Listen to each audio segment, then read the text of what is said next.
Whoa. Whoa. He just keeps doubling down. He just does. Literally taking Hakeem Jeffries complaining about his memeing him as being Mexican and doubling it down. Just doubling it down and sharing that out. God bless that man. God bless that man and our government, which tonight we have our shutdown countdown party as at 12:01 a.m. Eastern Time, the time zone I happen to be situated in, our government is officially shut down. Apparently, there's no saving it at this point. This like the guy from Alias, the father from Alias said in Titanic, she will go down. I assure you, Rose, she will go down. But you said it's unsinkable. She will go down. I'm sorry I couldn't build you a better ship.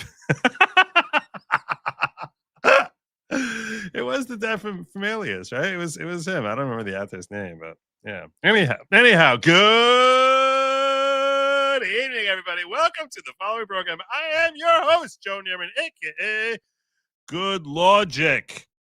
In addition to covering the shutdown tonight, I also want to share with you some of the leftists going nuts about some of the comments that Pete Hegseth made when he addressed his generals in the brand new Department of War. Such a better name than Department of Defense. The Department of War. I love that name. And other good stuff going on tonight. What do we have going on tonight? Well, there's lots going on. There's stuff going on in Portland. There's things going on. Elon Musk is basically calling for Netflix to be canceled and lots more. But even more important than any of that, arguably, even more important than our own government shutting down, is that tonight I am joined. That's right. Joined by none other than Sin. This is the most important thing going on in the world right now. What's going on, Joe? How is everything? Everybody you excited for the party, for the government to shut down? Very, very. How can anyone not be? How can anyone not be excited by this? I mean, it's been happening every year since Obama came into office. They've been threatening all this, and well, they were talking about how that didn't happen under Barack. Under Barack, it only happens under Trump. Apparently, there's always talk about it. Did. It's the first time I ever heard about the government potentially shutting down. Jesus, man, just rewrite history. I guess that's what we'll do. It's no problem. And everyone should be aware that I came prepared tonight. I did. And the way I came prepared is we have our own shutdown counter right here for our party. That's our shutdown counter. That's a countdown to 12:01 a.m., which is when everyone says it's officially shut down. It is beyond saving at this point. There's sometimes, please tell me, Sin. Mm-hmm. Yeah. Sometimes you'll see them in Congress trying to work furiously at the last minute. Yeah. Not this time. Now it's let's go home. Just do it. Just shut it down. Let's see how everybody manages. And let's stop threatening it. Who cares? Yeah, and the whole thing is about framing. It's about how can we convince the public that it's the other side's fault. That's essential. Yeah, it's always a wedge issue, right? No, it's your fault. No, it's your fault, and we all know exactly what's going on. So let's shut it down. Forget it. Let's see what happens. Let's see where the chips fall. I say. Yeah, and frankly, I don't have a problem with them shutting it down either. I don't blame the Democrats as much as the Republicans do. I often will just jump right in on their framing. Yesterday I was explaining why it is that I feel that I'm not looking to give Republicans such a pass on the shutdown. To the extent people are upset about a shutdown. I'll never give them a pass on anything. What are you talking about? That's my party. I've got to hold them to account. But yeah, I agree with you. To the extent that there's something wrong with a shutdown, which you can make a very fair argument that it's not such a bad thing.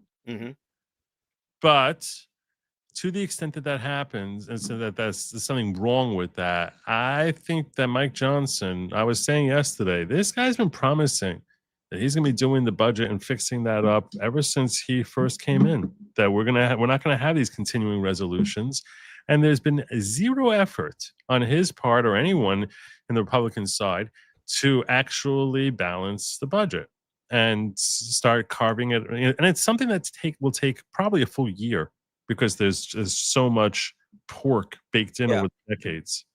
And that was a lie that got him the speakership.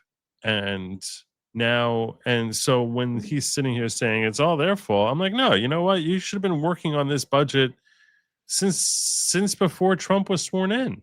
Yeah, no, for sure. I mean, he was in there for what, like, what, 6, 7 months before Trump got in? No, longer than that. Jesus. No, he was there since the year before. The year before, yeah. And he did nothing. He sat on his hands and he played nice and, just sat up there and gave that weird, goofy smile that he has, like some Chucky doll or something. Yeah. He does I can't stand looking at that guy. I really can't. He terrifies me. He does have an unset. So that's why I'm like, yeah, don't tell me how you're not all purity and virtue over here. Yeah. So now I do, and the thing is, and one of the claims that the left makes, which I'm like, okay, I think that they're making an interesting point here. They say that they're fighting for healthcare. I don't believe that for a second. That I'm sure is not. I don't think they really care about that. I don't think they care about anything other than their own political power.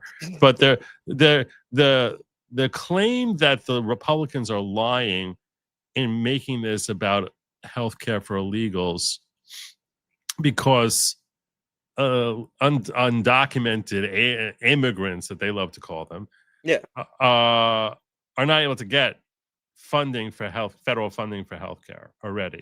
They're just freedom seekers, Joe. They're just freedom seekers. Right. They're here. They're not here to, like, I don't know, siphon money and then go back to their country and live like a king. They're not here to do that whatsoever.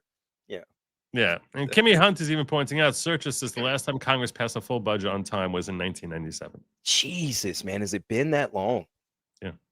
I thought it was not this millennium. Yeah. That's inexcusable. It's really inexcusable. And some of these people have been there since the entire time. Like folks like Chuck Schumer have been there the entire time. I would say probably about 60 to 70% of them have been there the entire time. I don't know if it's that high. You don't think so? It's at least 50 or 60%, I would say. I think it feels like that. I swear, none of these faces ever change, man. And then when they do, they find some way to, like, shoo them away silently or primary them. So I think it feels like that. I don't know if that's actually true. I'm very curious now, like what percentage of Congress has been there since 2001 even. I don't think I'd be surprised if it's more than 25%. The thing is, the ones who last longest are the names we know. There are so many hundreds of names that you and I are like, who? From where? Yeah. So the reason that we know them is because they get staying power when they become, nationally known figures. So that's why we know Chuck Schumer. That's why we know Nancy Pelosi. That's what, and when they become nationally known figures, AOC is going to be there as long as she wants to be because she's a nationally known figure. All these idiots are going to be there because they have their own base, which is going to keep coming out for them. So, but there's so many that we don't know whose names might ring a bell, but we don't really, tell me, go check it up. I'm very curious what percentage of people in Congress have been there since 2001. I'd be surprised if it's more than 25%. I'd be very surprised. It seems like that because we only know like 5%, 10%. That's the names. 23% is what somebody's saying. It keeps giving. So ChatGPT just keeps giving me an average of years. So 11.2 years. It won't give me the actual percentage. Let me go to Grok. Come on, 109. Wow, that is an astonishing high number. How many members are in Congress total? There's 535. Count the Senate. So yeah, so right around. You're right. I'm wrong. It just feels like these people never leave. They just get in there and they just stay feeding off of the machine. It's insane. Just stop it. Was it really muted? Did you not hear it? Yeah, your opening video was muted. Yes. You should probably replay I don't know why I'm having this problem. I don't know why I already got rid of it. I'm How'd you cleaning get rid things of it? out. Oh, yeah, yeah, yeah. I You do X'd that it thing out. where I just X'd you that clear it out. out I as you X'd go. that sucker on out of here. I'm like, I shared this. I'm good. I'm cleaning out tabs because if I don't clean out tabs, then You'll all of a never end sudden, the show. no, it's an hour Just- from now. All of a sudden, I'll hear da da da da da da da da da da That's true. da da da da da, It'll just and start playing in the I'll be like, background. "Where's it coming from? Where's it coming from? Where's it coming from?" And I basically that's yeah. God, I mean, that's a boomer thing. You'll be fine. You'll get over it. You know, you're a professional. This is your job. I don't even know how that's possible. You could check your history, but depending on everything you pulled up, all the tabs, it might be buried. Especially with the way Chrome's history works, it's so ridiculous. But hey, you know what? The video was shut down. The government's shutting down. It's time to have a party. Yes, yes. Speaking of people who are having parties, so I have for you here a video of a woman that a lot of people are talking about that she's giving legal advice here. Okay, this is a loony leftist. Okay, so some socialist. Yeah. Because you know what's going on in Portland. Have you been hearing about have you been following the news? You know what's going on in Portland? I've been seeing some of it, but like I said earlier, man, I've been seeing just a lot of septum piercings sitting in cars, screaming at TikTok videos. So right. No, so basically to protect ICE, so Trump sent a couple of hundred. He released a couple of hundred members of the Oregon National Guard to basically help secure ICE and keep them safe and secure. And that has led to Antifa type protesters hanging out outside ICE. Yeah. And there's all these different protests going on because, oh my God, how dare you try and stop us from getting in the way of of the government doing what they're legally authorized to do. So this is tell me if you can hear a lot of things can change if we are not careful. Can you hear her? Yeah. Okay, fine. So this woman over here is, what's her name? She's from the Portland government city council member Angelita Murillo, a socialist, posted a video where she gives instruction on how riders can avoid being identified after committing crimes. Why do they always do this? Why are they allowed to do this? I don't know. She's let's listen to her because you might think there's freedom of speech. That's true. There's freedom of speech. That's part of the deal. Yeah. But this is so. Ask yourself if she's crossing a line here. Okay. Careful and deliberate with our actions in the next. A lot of things can change if we are not careful and deliberate with our actions in the next few days. Now, I want to start off by saying I'm not your mommy, I'm not your big sister, and I'm not your babysitter. So I'm going to give you my legal analysis as a city councilor of the risks and benefits of different actions at federal buildings. So I don't know if she's an attorney or not, but she's giving her legal analysis. Okay. That's what she frames this as. But I didn't hear much law in here. There's not much law. No. Hey, as you're listening, just see what law you learn. I hear tactics. I don't hear law.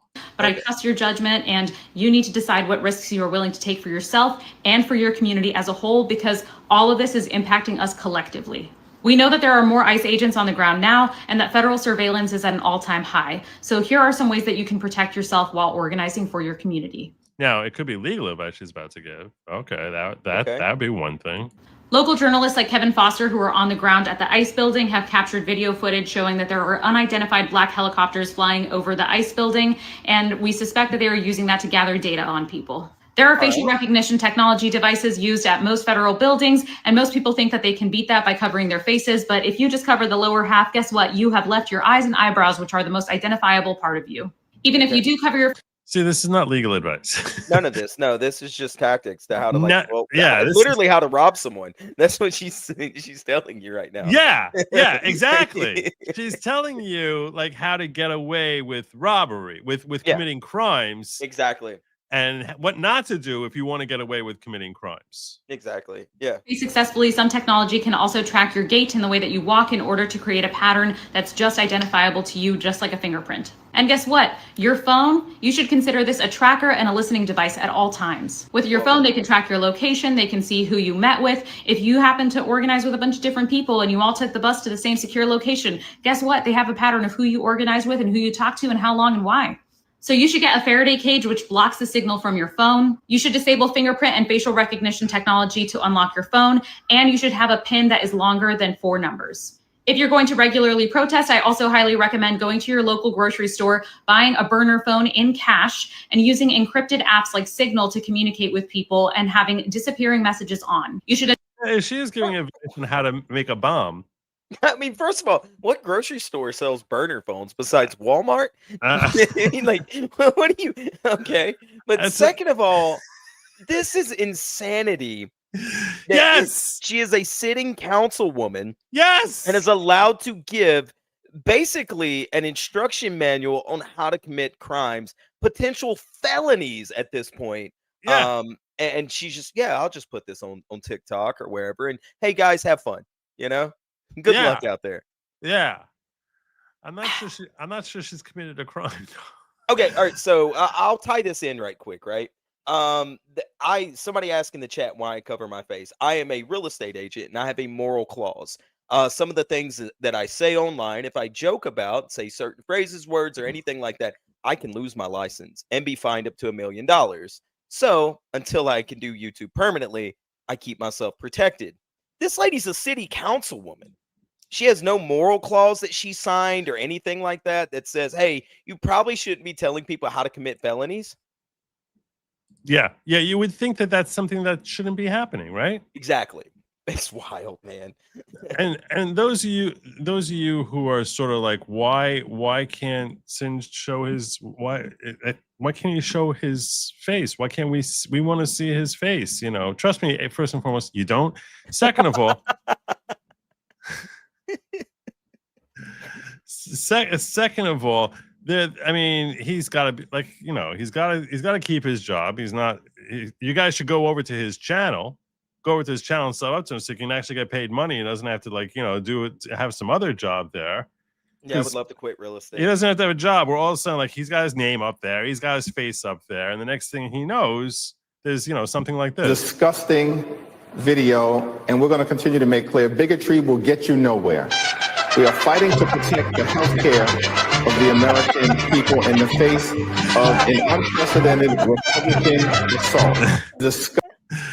So imagine if his face was here. It'd be terrible. I really would. It's so terrible. That the moral clause that I signed is so stupid too. But hey, I like doing real estate. I would like to do YouTube more. So we'll see. We'll see what happens. All right. So guys, make sure that you're subbed up to him. Also, I forgot to mention. I should mention this while we're talking about like other places you guys should go visit besides his page to go sub up to him. But I should also add in that after I finish tonight, I'm having a locals after party, which Sin's not going to be there. Nope. No. I basically, I feel like he's working hard enough here now. While I talk, he actually sits there writing out one-liners that he can just throw out later during the course of the show.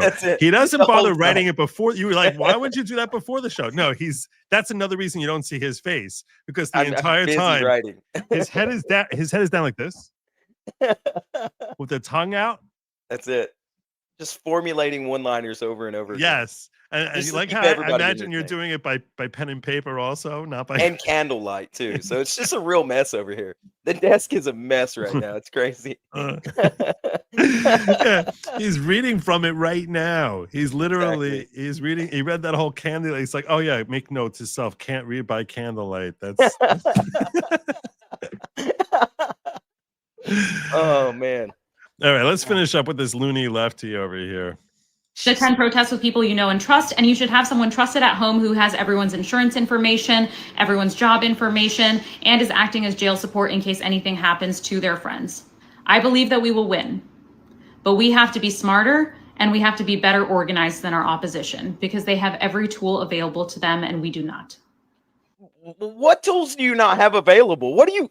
For years, for absolute years, you've been allowed to run amok, destroy city after city after city. We do one little thing. We have one little hangout session in Washington, and you know what? Those guys were in jail for years. All For right, years. for years, and Yeah. in solitary confinement too. It's the craziest thing ever. Where were their bodega burner phones? Where were the Why didn't I know politicians to go coming to out a there bodega and get a telling them wear full gorilla masks so they can't see your eyes and eyebrows or something? Where was that? Yeah, We didn't thanks, Trump. Thanks for not telling us these all these instructions. Way to go, bro. It's high and dry. Left us all high and dry. That was so wrong. Yeah. So I think what she says there is technically legally protected. I just think it's outrageous. It's the wild. audacity. Yeah. The audacity that because in theory, if she was giving instructions on how to create a bomb, She'd be in trouble. would she? But would she though?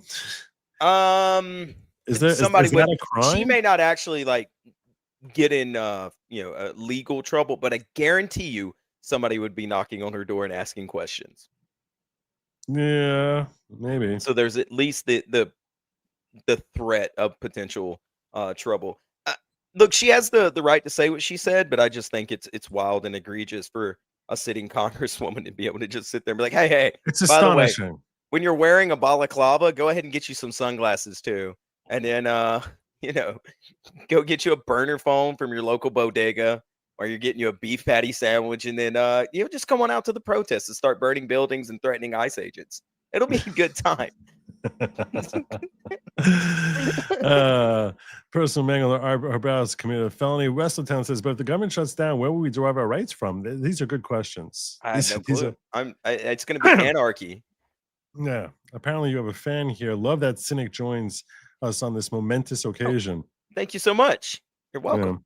Yeah, no. I told him that there's a secret minimum threshold I need to make in super chats in order to bring him back. To keep me here.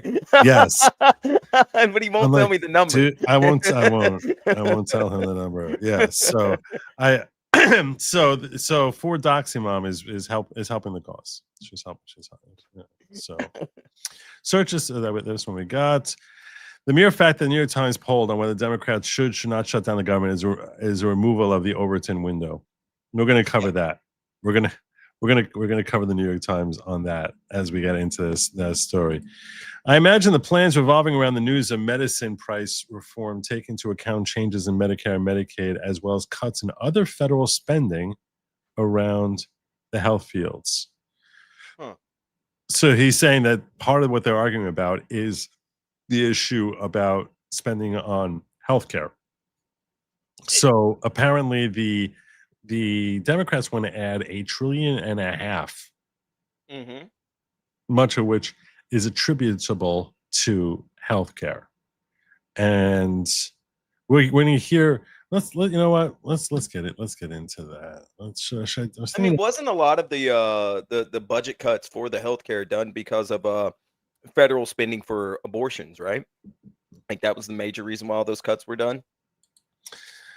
I'm not sure. So any hospital that was anywhere. getting federal funding and was providing abortions after Roe versus Wade was overturned, they were removing funding from those places. So that's going to be a fun argument. Yeah, I'm sure they're going to give in on that one in just a heartbeat. Hands One Pack says, I got 2 for 1 today. Both Michigan and the federal will shut down tonight. It's going to be chaos and anarchy. No one's going to know what's going to happen. I'm going to wake up tomorrow. Dogs are going to be hanging out with cats. You know what I mean? Birds are going to be walking on the ground. It's going to be insanity, guys. I don't know what I'm going to do with myself. Dogs and cats living together. Yeah, I might just go to Walmart, buy some steaks and hang out. Who knows? Nice. You're making a joke about it, but I'll tell you that there's an interesting type of anarchy that happens when there's a blackout. Have you ever experienced a blackout? No, not a major one. I've always lived in rural areas, so it's just a blackout between me and my, whoever's living in the place that I'm living. So Right. So whoever's like, living within 10 miles of you, which is like 9 people. So it's not really like a blackout per se. Exactly. Yeah. Right. No, I've experienced blackouts, and it's sort of surreal. The last blackout was decades ago. It was really a long time. It was a long time ago. I was at work when all of a sudden all the power went out in the building, and it was a really hot day. Like it was a hot summer day, and I was working for another guy as in his firm, and so I was like, all right, well, there's nothing I can do. I'm going home now. Like there's nothing. And he was like, yeah, just go home. What are you gonna do? And I remember that I was like, I went to this bodega where there was chaos going on in the bodega, and I was like, dude, this ice cream is gonna melt in like 45 minutes. No, you didn't, Joe. You should totally be selling this to me for like half price. I know you did, Joe. Stop it. You're not beating the allegations, Joe. What allegations? I don't even understand.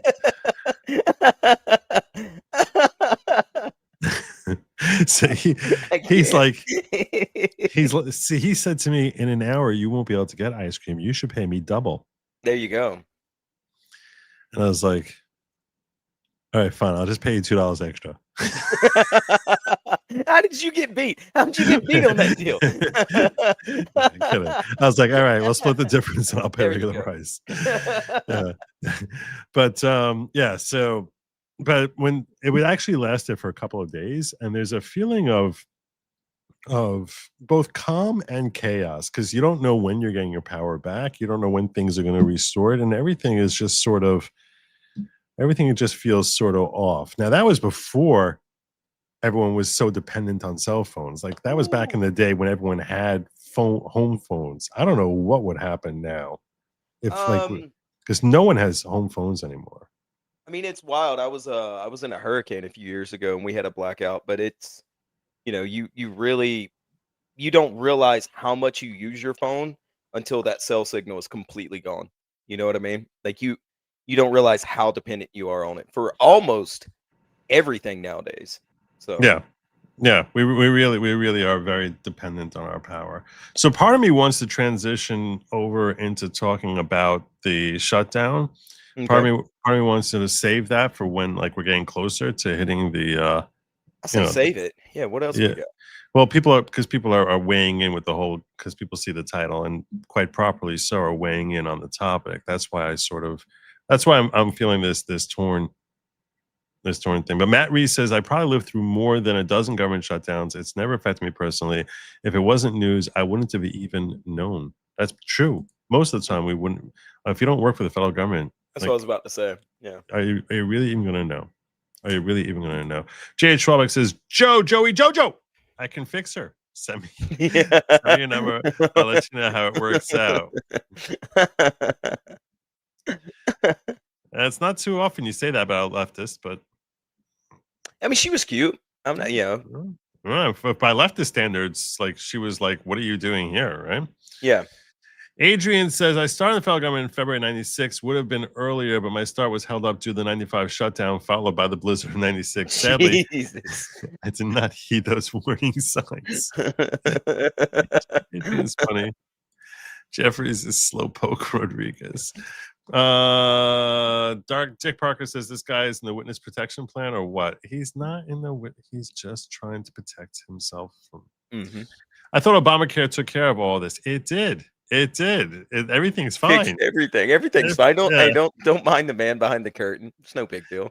Hey, Carson Death, Sombreros, fake music. I'm glad to see you came out. Now that the Lions have gone back to winning, he's coming back. The first week he was gone for like 2 weeks after the first. He's a Detroit guy and a hardcore Lion fan. No, sorry, man. Yeah. I feel for you, bro. Last year, he was just like giddy all year round. But then, like, I noticed that Carson Depth was gone for a couple of weeks after week one when the entire Lion offense looked like a shadow of what we saw in 2024. But he's back now. And so are the Lions, I guess. Trump just posted another Jeffries meme in my DM. How can I say no? How can I say no? I can't say no. Oh, yeah, Trump's been on fire today from I keep hearing people in my Discord talk about the funny things he's doing. So yeah, I prefer the video memes, not the picture memes. I'm not big on the whole picture meme thing. yeah, you got to decipher it and actually like be funny. And I get it. It takes talent, Joe, to be able to do that. But right. No, it's not nearly as interactive. Gosh, they tend not to land the same way. But this is what Donald Trump shared out before, which he's just going at it. He's just he won't let up. You will not let up. What I love about this meme is that I'm sure the Trump 2024, Trump 20. Do you think these hats are actually on his table, on his desk? God, I hope so. Yeah, I really hope so. If they're not, come on, Donald. What are you doing? Oh my God, that'd be so awesome. All right. So in order to buy some time, so we're talking about the shutdown as we get into like shutdown time, because in case you joined late and you missed it, we actually do have a shutdown counter here. Only 56 minutes left. 56 minutes left. And for anarchy and chaos reign supreme in the country of America. Cats and dogs living United together. States. It's gonna be wild, people. That is, you like how I have the whole money background there? I did see that. I did enjoy that when you showed it to me. Thank you. There was some thought here. So yeah, 55 minutes and 52 seconds left until we're officially shut down.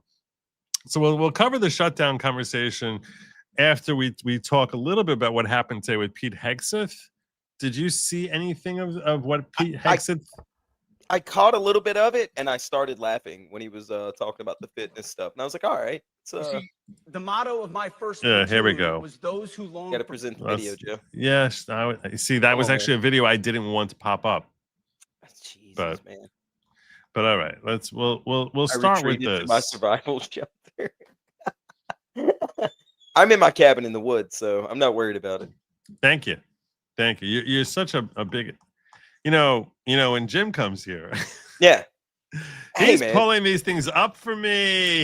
I mean, I don't have the list in front of me. Otherwise, I would. Also, Jim's. He's creating the list. Also, yeah, I was about to say, Jim's, a little drier than me, I guess. So he's got to bring a little extra to the table, I would say. Like talent. So.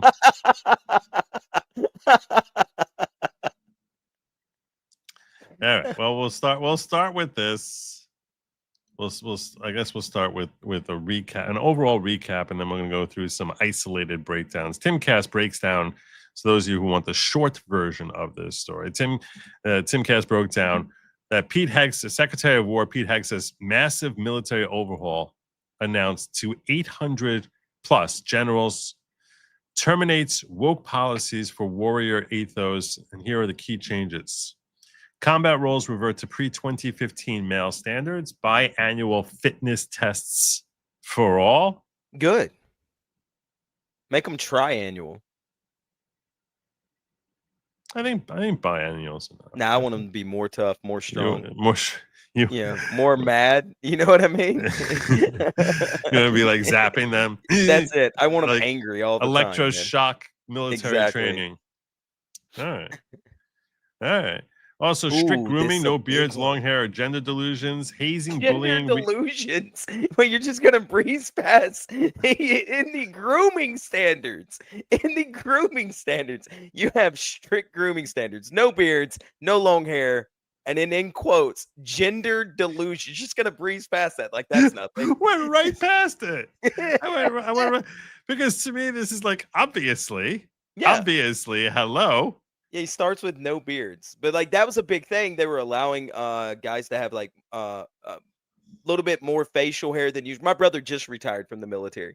Little more facial hair and then exposed tattoos and stuff like that too. But the fact that they say, yeah, no beards, long hair, and then gender delusions in quotes, good job, man. Round of applause there. I remember. I'm old enough to. This is something I know predates your time. Yeah. Right? Back in the 80s, I was a diehard Yankee fan. Mm-hmm. And there was, and the star of the team was a guy by the name of Don Mattingly. And the owner of the team was George Steinbrenner. And Don Mattingly was awesome. He kept having back injuries, and eventually it sapped all his strength. But there was a period there where he was just amazing. And he was, before Paul O'Neill came, he was my favorite player. So as he was, like any teenager was, from New York was just, admired the heck out of Don Mattingly. But he had a big spat with George Steinbrenner because he had a mustache. And Steinbrenner, this is to tell you how far the Overton window has shifted. Yeah. Steinbrenner was like, no, the rule, you're on the Yankees. There's no facial hair allowed here. Like, that was the rule. You can't have facial hair. Like, why? What would make you even think that there would be an exception for you, Donnie Baseball? Why would you think there would be an exception for you? So the notion that there's so that's on the New York Yankees, okay? And it's a mustache. It's not even a beard. It's a right. It was a mustache. I don't know what the heck happened in the 70s. I have a vague recollection of various Yankee players having facial hair in the 70s. And maybe he was angry because Don Mattingly was trying to push him up to like being $1 million a year baseball player. And he's like, there's no such thing as $1 million a year baseball athlete. So obviously that was a very, that he was really looking long term with that. Yeah. So maybe it was 2 million. He was looking for 2 million. But the point is, he was mad at him about a contract dispute, and he basically was like, "What makes you think that you're allowed to have facial hair here?" Which to me, that was like a very strange thing to hear about a baseball player. But the idea that we're now, I understand, several decades later, but our military, that it's considered like, oh my God, can you believe that the head of the Department of Defense is coming out there and saying that he has the audacity to tell the generals that they can't have facial hair? Like, it's like, what? What? Or skirts. Like, I mean, you're missing the fact that, like, so the fact that the Overton window has shifted so much that the Yankees, just a regular baseball team, cared about a mustache to the point where now you have to tell your military generals, hey guys, you can't wear skirts. Yes. It's insane. That's insane. That's wild. It really is, right? Yes. I think that really gives you the juxtaposition there of like a freaking, member of a baseball team versus our military. It's astonishing how quickly our society has been crumbling. Mm-hmm. For sure. It really is astonishing. Cars in Depth is correcting me, saying, not a hardcore Lions fan, still not thrilled about the woke NFL and pro sports, enjoying Lions success because I can share with my son and grandsons. I want to bring this up. I was thinking about bringing this up, and I wasn't even thinking about it when I addressed Cars in Depth earlier than his whole Lions fan. Did you hear about this Bad Bunny I was thing? About to say, are you about to bring up Bad Bunny, the Puerto Rican superstar who is really would not be allowed in our modern day military now? Very gender delusioned, and he doesn't even sing his songs in English at all. Like, they're all in Spanish. Never heard of Bad Bunny. Well, I go to a Puerto Rican barbershop, so I've heard of him. Okay. All right. Yeah. No, I'm not faulting you. I'm just saying, I think this is the first time that the Super Bowl that the band playing in the Super Bowl is a band I haven't heard of. I think that is a first. That's going to continue to happen more and more, though, as you for get two older. Reasons. A, I'm getting older. I'm not listening to this crap anymore. Yeah. Second of all, I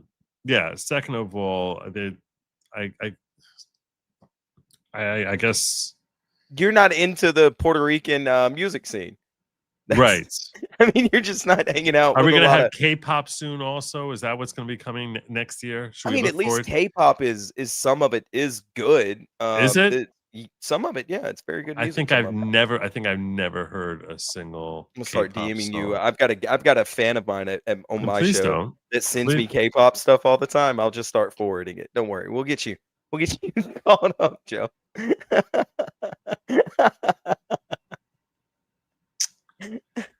So, yeah, So apparently, if you're unfamiliar with Bad Bunny, this is a group where the lead singer, whose name escapes me right now, most of you probably know his name. Apparently, the lead singer is routinely. I don't know if he himself is one of these fluid or Bad Bunny is the guy. It's not a full band. It's just a singer. Oh, is that It's it? not a full band. Yeah, it's just him. His name is Bad Bunny. Yeah. Okay. Puerto Rican cross-dressing musician, rapper / singer. Oh, okay. Yeah. All right. Another So one of that, those. wow. All right. Yeah. You So, sure you don't want to watch the No. halftime show? I haven't actually even watched the halftime show. I'll always watch the Super Bowl at a friend's house. Mm-hmm. It's sort of like the one time there's one friend I have who's got like this massive big screen TV. I know that you probably know 1,000 people like that, but I only have one friend like that. And so he lives, and I only see him once a year. He's a friend of mine that I go back with, like, for decades. And so the one time a year I see him is for the Super Bowl. I'll go. He has like a nice Super Bowl party for all people in his community. He lives like an hour and a half away from me, so he has like a nice Super Bowl party, and we never end up. We haven't watched the halftime show in 15 years. I've been going there for like 30 years. It's been like 15 years since we watched the halftime show, but just because it's become this exhibition of just. It's not good. It's just not. It's not good. Yeah, there's nothing enjoyable about it to me. So yeah, I get it. Especially, I'm not gonna watch Bad Bunny. I don't even listen to his music or anything vaguely similar to it. So why would I care? Yeah, yeah. And look, this sort of touches on the whole Elon thing that I referenced, as far as what Elon. Where Elon is going with, because Elon is not happy. I don't know if you heard about this, and we're going to definitely come back to the Pete Hegseth thing because I want to spend some time. Yeah, you brought it up in the intro, and I was like, wait a minute, Elon's wanting to. You said cancel Netflix is what you were talking about. So that's why I was seeing things on Twitter earlier today where people were posting them literally canceling their subscriptions to Netflix. I'm not going to do that until Alice in Borderland. I get done watching that. So. Well, this is what came up in my timeline. I have Libs of TikTok saying, breaking, Elon Musk said he canceled his Netflix account after they promoted a kids show which pushed transgenderism on kids, and was written by an LGBTQ activist who mocked Charlie's assassination. Ooh. So he canceled, and so she canceled also. This is what Elon Musk has a I think one of his kids ended up being transified. Oh yeah. One of his sons is definitely trans. I saw a video of them last week going. She's crazy. Yeah, and I think it really bothered him a lot. Probably. Yeah. I do think that this cartoon is old. I feel like I saw it a while back. I could be wrong. But I think it's been around a while, and it's just getting brought back up because the creator had made comments about Charlie. So right, it's called Dead End Paranormal Park, a show on Netflix that's pushing transgenderism on children. It's advertised as being for 7-year-olds. Oh, no, thank you. Yeah. And this is the creator here. His name is Hamish Steele. Oh yeah, he looks sane. Seriously. Look at those eyes. You can always just see it in the eyes, you know what I mean? Like even the halfway normal ones, you look in their eyes, they got those dead eyes to them. It's what crazy. The heck? Yeah. So what he wrote was on Blue Sky, he wrote, "Why the F are you even commenting on this? D had your sympathy for any of the families being slaughtered by your weapons, but a random Nazi gets shot, and it's a public statement. You're such an effing evil S." That's what he basically. That's what this slime ball who created that stupid show tweeted out. And so Elon basically canceled his Netflix because Netflix has this show on there. And Libs TikTok did it, and there was just one thing after another of people basically saying cancel. This is not the right. This is not the right one. I think it was over here. I saw like it was just a rain of people just saying cancel your cancellation. People posting their cancellations. A lot of people canceled when they had this cuties thing, which was that was a big issue, and rightfully so, right? Like, you don't need that stuff on there. The fact that this person said this 3 weeks, almost a month after Charlie had tragically passed away, like tragically been murdered. Let me not like. Yeah, I was gonna say, what the heck was that? Let me say murdered because that's. It was really nice having him on here for a while, but there's certain things I cannot abide by, and I corrected myself immediately, Joe. But no, the tragedy that happened, the fact that guy decided to do it weeks later. Come on, man! Like, you're an idiot, and that's what it takes with these companies. If you want the Overton window to shift, you've got to hit them in the wallet nowadays. That's the only thing that speaks to them. The only thing. Yeah, and that's really, I think that's actually the proper response, in the sense that it's the most democratic thing in the world. It's the perfect blend of democracy and capitalism, where you're basically saying, I'm voting with my dollars, and we're in a cap, and that's why I'm like, that's totally appropriate.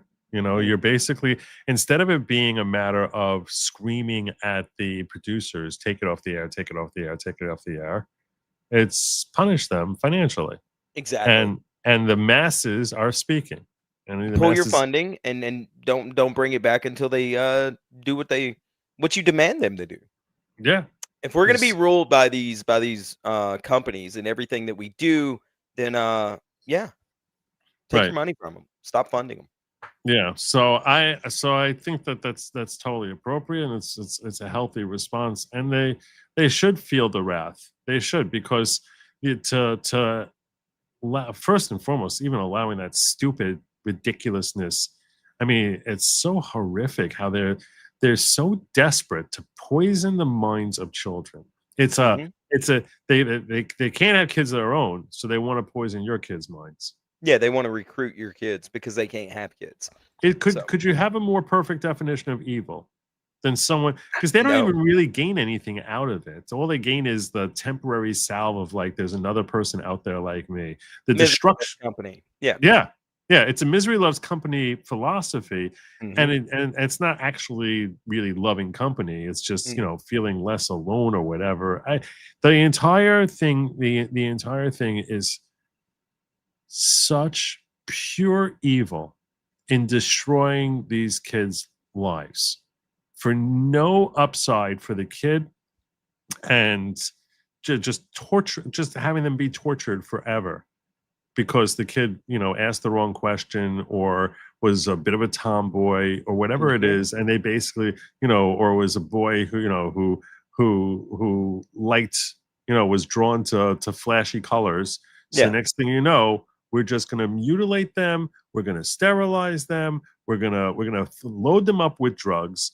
We're going to basically destroy everything about who they are, have them have all this confusion in their lives, have them have completely abnormal development, and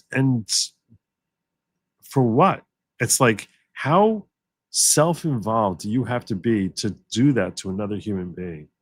Well, especially for people like that in the entertainment industry, right? There's no major long-term gain, right? Like, I understand there was a doctor several years ago at Vanderbilt, I believe what it was, that was talking about doing these kids this way because they become a permanent payer class, right? Because once you have these surgeries, you now have to continuously go to a doctor the rest of your life to keep checked up on everything. So there's a financial gain to that evil. These people are just pure evil. You know what I mean? There is no benefit there at all. It's just evil for the sake of being evil. So it's crazy to me. It's so thoroughly selfish, and because it's like the tiniest possible gain that they have for such utter destruction. It's almost like It really is. I can't use the R word on YouTube, Mm-mm. but it's an emotional. Yeah. It's an emotional violation of Mhm. these, and emotional and physical violation, which is arguably worse. Arguably worse. I would say, because this is something that you just keep pumping into them more and more. It's like just Of course. continually assaulting their minds, assaulting their psychology, assaulting their emotions, where even if they don't end up becoming even if they don't end up transitioning, even if they don't end up switching over toward it, they're far more confused than they ever should have been. Mhm. Even the ones who manage to somehow resist, the all the allure and the trappings that they try throwing at these kids of, oh, you're going to be special, oh, you're stunning, you're brave, oh, you're so important, oh, we're going to love you, even though they'll forget about you 10 minutes later. And if you disagree with them about any topic at all, they're going to be happy to throw you out. They'll cast you out as being a sinner. If you're someone who's trans and you basically sympathize and say, I don't think it's right to kill Charlie Kirk, they will spit in your face. Because it's not simply that you have to give them your mind, your heart, and your body, but you have to give them your perfect allegiance. Mhm. Otherwise, you're useless to them. Go ask Blair White how many people in the trans movement are still supporting that engagement. Because they completely spit on Blair White because they say, oh, you're too right leaning, so you became a Nazi. So when these people come out there and they basically are destroying these kids, and even the ones who somehow manage to resist, because who's the ones who fall into this sort of thing? It's the losers. Yeah. And I don't mean that in a derogatory way, that I'm trying to say like these It's are the outcast. Yeah, it's kids who don't have friends. It's kids who have body dysmorphia, Yep. feel an uncomfortableness that they're not developing at the same pace as their peers, or they're not as pretty, they're not as socially adept as their other friends, and they're looking to find love somewhere. They might have terrible parents, and terrible parents doesn't mean not all of them have terrible parents. I'm just saying Absent parents, absent father, something exactly missing. Yeah. an absent could be just emotionally or unable to connect to the kid type of absent, or parents who are enabling and pushing them towards doing it because they basically feel as if, oh, I'm going to be one of the cool parents who's got a kid who's trans. Yeah. And so the ones who manage to withstand, if you're a loser kid and you've expressed any type of deviancy from a normal sexual development, they will come at you and they will hound you and they will pound you. Are you sure you're not? Are you sure you're not? It used to be just, are you sure you're not gay? Now it's like, are you sure you're in the wrong, not in the wrong body? I mean, and I'm not trying to blame the gay movement for this. I'm simply saying that the Overton window has shifted, where it's like, oh, you're just gay? You're sure you're not trans? Like that. Yeah. It's so horrifying.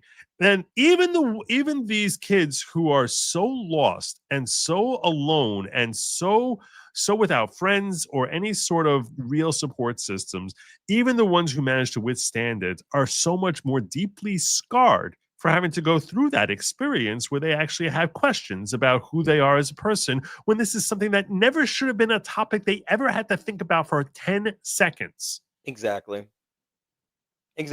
No, I mean they It's awful. Anyway, let me catch up on some of these chats here. All right. I see Sin is way ahead of Psycho B on how to avoid identification.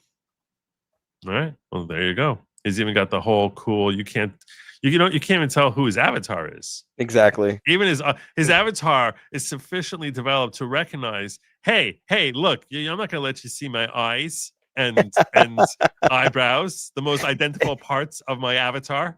That's it. So, military equals baseball grooming only. That was a good segue, though. I liked that. Yeah, I liked how we brought it there and then brought it back. It worked. We got it together.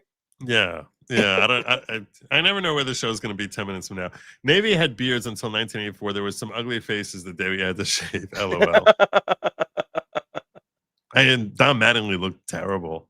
He looks so much better with a mustache. He's look at Don Mattingly like before and after the mustache. I googled him a second ago. He didn't even like the same person. I was like, wait a minute, is that? I can't be the same guy. Yeah, I noticed. Yeah, you have it there. Can you pull it up like the side by side of Don Mattingly with and without the mustache? Well, pull it back up. Yeah, there's a Jewish K-pop star, Israeli singer Noga Error. I think you'll be your new go-to boy. No, okay, listen, I'm not listening to no K-pop. I thought, okay, this is how out of the loop I am. I don't even know what this means because I assumed K-pop meant Korean pop. It does. So how can someone be a Jewish K-pop? Is that what it's a Jewish Korean? Yeah, I mean, there's got to be Jews in Korea. I mean, you guys are everywhere. There's tunnels all over the place, man. No way. No way. Yeah. Jewish Koreans. I never heard of such a thing. I don't even believe such a thing is possible.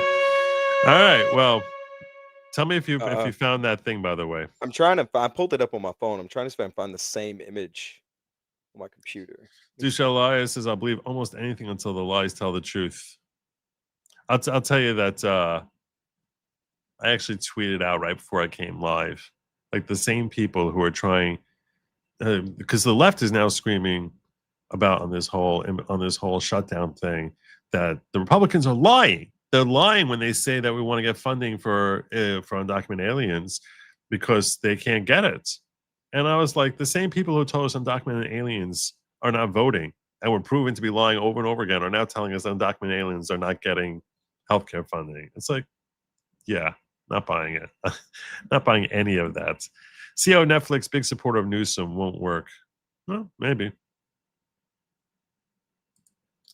Joe. Everyone in chat is saying check Trump's social. All right. I'll check Trump's social. If everyone in chat is saying it, there has to be something to it, right? Let me see what we got here.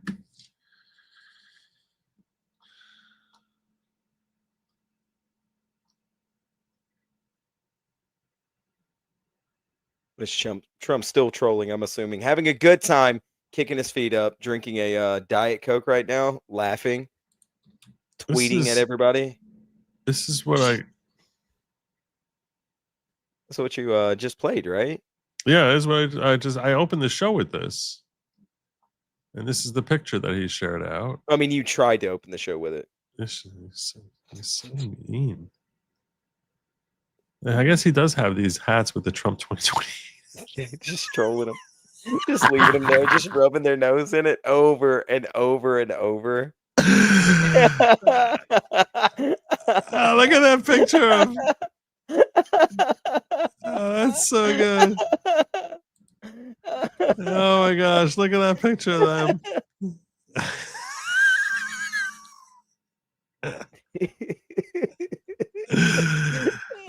They hate every second of it. You know they do. Oh my gosh. Yeah. Well, I don't know if I missed anything else, but that is a great picture. Man. All right. We gotta get moving because in case some of you were wondering, in case some of you were wondering like where we're at on the clock here. Let's see it. 28 minutes, 58 seconds. Nice. Till our government is officially shut down. So we gotta move. They got 28 minutes to hash everything out, get all the port cleared, get the with the the medical stuff squared away. It's gonna be fine. It's gonna be fine, everybody. Don't worry about it. I'm going to reassure you all as to why this shutdown is actually a little different than any other shutdown previously. I'm serious about that. In good ways, and I'll explain to you why when we get to the shutdown story. If Jews are taking over the world, must be Korean Jew. There has to be, yeah. If y'all are taking over everything, y'all are digging tunnels everywhere, Joe. Y'all haven't made it to Korea yet. I mean, come on now. Hands One Pack asked, when will Jews do K-pop songs like they did for rap? Okay, so I saw the rap. There's the guy Matis Yao is a rapper, but yeah, it will be really fun if Don Jr. or Ivanka runs. I mean, oh my God, that'd be so good. Okay, I don't see Eric as being top of the list there, but who knows? I was about to say that. Do you think he would even have a chance? Who knows? Let me get in here. I need to get in on this, on what happened with Hegseth today and how it set off the left, because this was great. It was beautiful. Secretary of War Pete Hegseth spoke to military leaders at Quantico on Tuesday morning, letting them know just what the change from Department of Defense to Department of War really means. The new mission of the War Department, he said, is preparing for war. Quote, fighting, preparing for war, preparing to win, unrelenting and uncompromising in that pursuit, not because we want war. No one here wants war, but it's because we love peace, Hegseth said. This mission is alongside his intense effort to eliminate, quote, wokeness from the military, which is an element in the armed forces that the administration believes puts servicemen and women at risk. Truth. To ensure peace, we must prepare for war. From this moment forward, the only mission of the newly restored Department of War is this: warfighting, preparing for war and preparing to win, unrelenting and uncompromising in that pursuit. Not because we want war, no one here wants war, but it's because we love peace. We love peace for our fellow citizens. They deserve peace, and they rightfully expect us to deliver it. Our number one job, of course, is to be strong so that we can prevent war in the first place. The president talks about it all the time. It's called peace through strength. And that's real peace through strength. Nikki Haley would talk about peace through strength as she talked about bombing one country after another. It's like, I don't think you really get the concept, hon. I don't think you get it. I don't think that works right. Yeah, that's not exactly what peace through strength means. That's just strength through strength. That's it. Yeah. Yeah. A strength through fear. That's all that is completely. So history teaches us the only people who actually deserve peace are those who are willing to wage war to defend it. That's why pacifism is so naive and dangerous. It ignores human nature and it ignores human history. Either you protect your people and your sovereignty, or you will be subservient to something or someone. It's a truth as old as time. And since waging war is so costly in blood and treasure, we owe our republic a military that will win any war we choose. And that's what we're supposed to. That's what we always thought we had. Started questioning that over the Biden administration, but so that Post Millennial has a few of these clips here. You mind if we run through them? You can be okay with that? I'm good with that. Let's do it. All right. Precision and ferocity of the War Department. In other words, to our enemies, FAFO. Nice. Good job. If necessary, our troops can translate that for you. Another way to put it is peace through strength, brought to you by the warrior ethos. And we are restoring both. Yeah. Yeah. I like that blunt talk. I think it's good. I think it's good. It's what's necessary. I'm concerned about all the military TikTokers that I've seen that were doing makeup tutorials and you know what they're going to be doing for extra money after the government shutdown.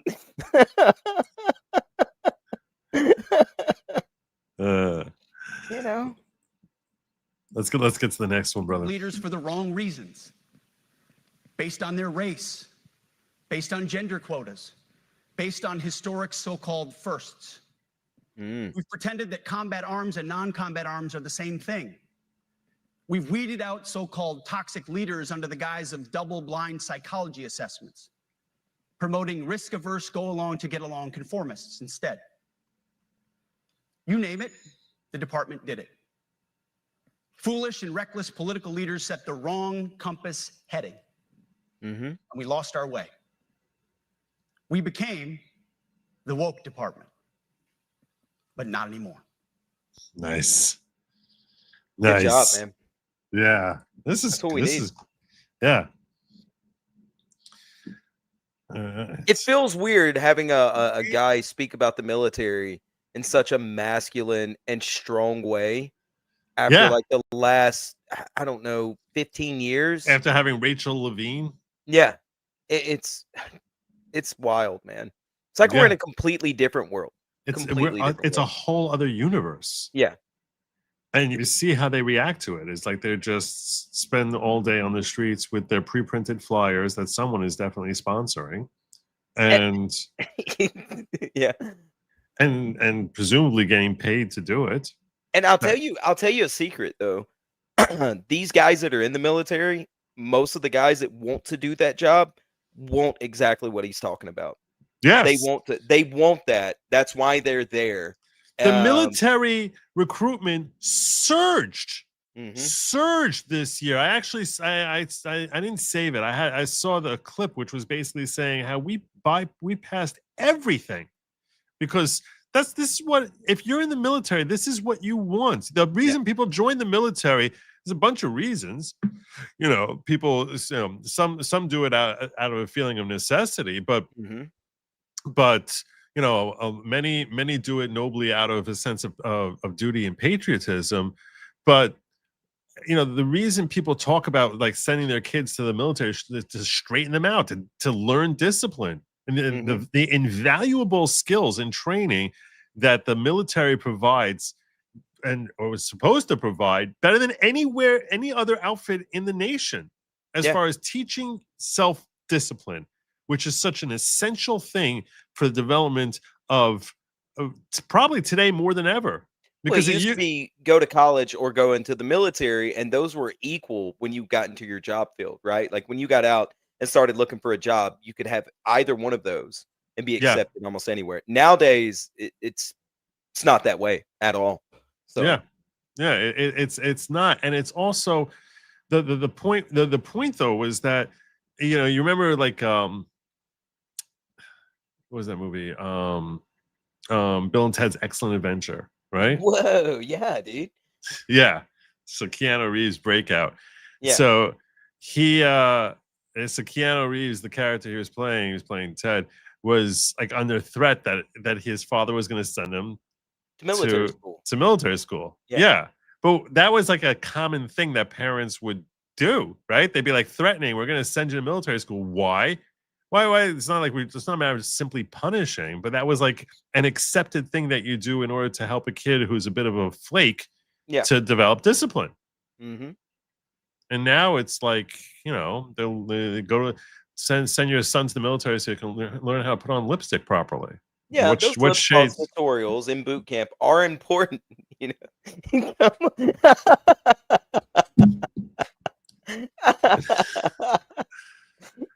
Yeah.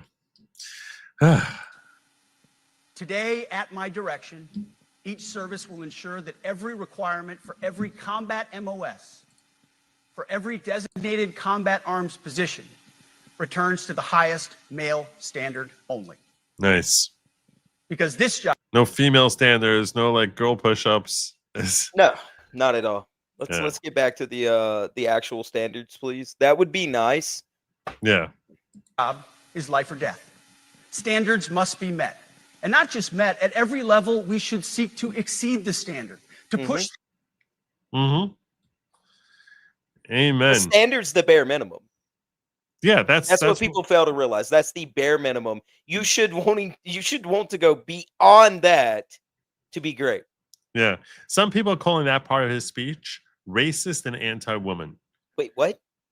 Think of how racist and anti-woman you have to be to take him saying that as being racist and anti-women. The racism thing baffles me because African Americans are usually extremely more athletic than white people, right? Like, come on. That's what the NFL claims, unless they have this whole racism thing against white people. But yeah, I assume that's what we learned from the NFL. That's what we learned from the NBA. The NCAA, the NFL, across all athletics, Major League Baseball, even. Yeah.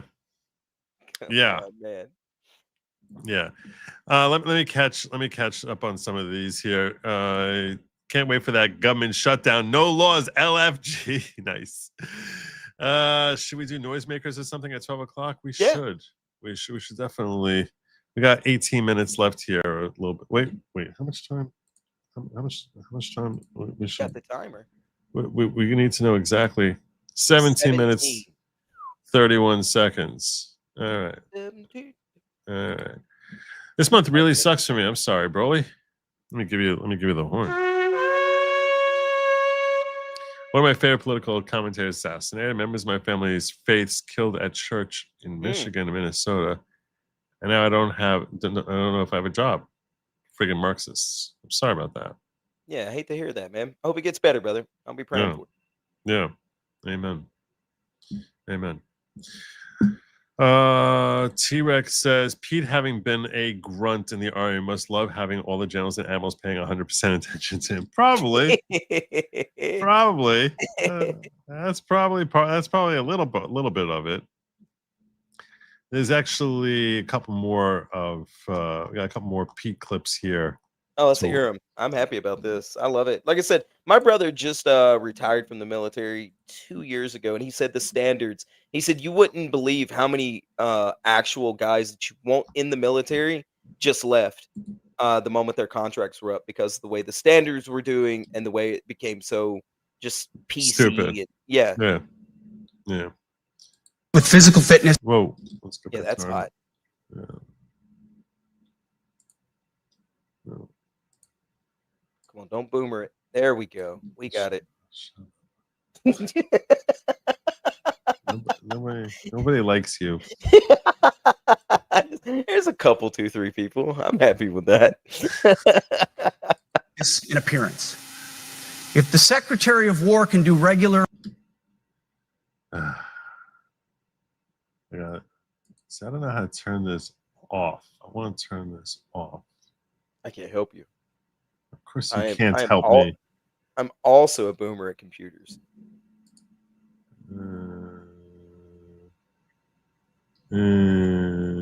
That's right, Jim. I'm here on a Tuesday. He is. He is here on a Tuesday. There's not going to be a show tomorrow. So I told him, look, there's no show tomorrow. You want to join me tonight? I'll have you on. That's what happened. All right. I don't know if I can fix this. Hard PT. So can every member of our joint force. I can't listen to it. Nope. Not to it. We're going to have to skip that. He said, today, my direction, every member of the joint force at every rank is required to take the PT test twice a year, as well as meet height and weight requirements twice a year. Oh, no. There's going to be so many mad fatties that are officers and stuff. Oh, no, boys. You're in trouble. It's no joke. It's no joke. Because they lower the standards for the guys as you get older. You're allowed to take a different PT standard. And so if he's going to make them the same across the board, there's going to be problems, man. So this is why people think he's against women. Any place where tried and true physical standards were altered, especially since 2015 when combat arms standards were changed to ensure females could qualify, must be returned to their original standard. Okay. Other standards have been manipulated to hit racial quotas as well, which is just as unacceptable. What racial quotas? I didn't know. I don't know anything about that. I'm seriously. Maybe people in our chat know this. Yeah, I know nothing about this at all because, look, man, I played football with black guys. They were way more athletic than me. Maybe by miles. I would say maybe they did it for Jews. You guys are joining the military? What are you talking about? No, there are a handful. But then I also realized that the IDF is like pretty fierce. Pretty tough guys. Yeah. They're pretty fierce. Yeah. So when I spent a year. I spent a year studying in Israel. Okay. And swim. What? Jesus Christ, Donald! I just read that. I was always a very good football. I was always a very good football player. I was very fast and had great hands. I was a really good wide receiver. Yeah. So I went to yeshiva for a year, and definitely one of the most memorable highlights was that we had this very disorganized, sort of kind of like a league type of thing where one yeshiva would play another yeshiva football on Friday afternoon. And there was no referee. It was tackle football, no gear, no nothing. Just go out there wearing your sweatpants and a t-shirt and go out there and hit the other guy. Okay. This was the year 89, 90 is when I was there. Okay. I actually had a phenomenal year. I had a phenomenal season. I had a ton of yards and touchdowns. There was one team, there's one yeshiva. So I went to yeshiva, which was a very ultra-Orthodox yeshiva. And we played other yeshivas that were ultra-Orthodox. And there was one that's sort of, I guess, kind of more modern Orthodox. Modern Orthodox are more likely to be more into their fitness and training. Ultra-Orthodox are much more likely to be spending day and night looking, staring in Talmud. And modern Orthodox are more likely to spend some of their free time hitting the gym. Yeah, got you. There was this one yeshiva called Neve, where those guys were fierce. I mean, fierce. Just, they didn't look Jewish. I'm not saying that they were definitely Jews. They're definitely Jews. Yeah, they were screaming "Oy vey" a whole bunch and like innies and stuff, right? I need to spend a minute or two telling you about Billy Kolotsky. Okay. Got you. I mean this in the most complimentary way possible. Okay. I need to spend a minute telling you about Billy Kolotsky. I'm listening. I'm all ears. I grew up in Queens. Okay. And Queens was mostly modern Orthodox. I went to different yeshiva for most of the kids in the area I grew up from. Mm-hmm. A few blocks up the street from where I grew up, there was this kid who grew up there. His name was Billy Kolotsky. This kid was a freak of nature. When I topped out at 5'10", he was like 6'4". Yeah. Just jacked beyond belief. One of those guys. Oh, okay. Just completely, just like it's almost like the genetics, whatever it is. This guy was like 3 times my size, but like cut and ripped and buffed, like just ridiculous. Calm down. Like I got it. it made me feel like I'm like a different entity of humanity. Like sometimes like you see someone, you're just like, no, that's not. That's like, not real. What are you doing? That's not real.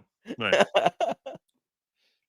Billy Kolotsky was he went to Neve. And he was on their line. I wanted to play against Neve.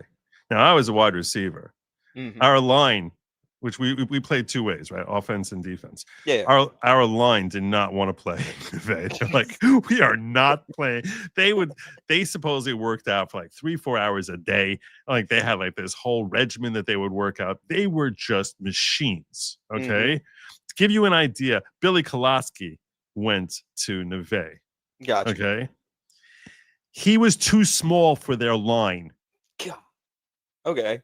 This guy who I grew up thinking, oh my God, that's not human, was like, I think they put him in on third downs, on passing downs, but for like rushing downs, no, he's too small. That's how big they were in Neve.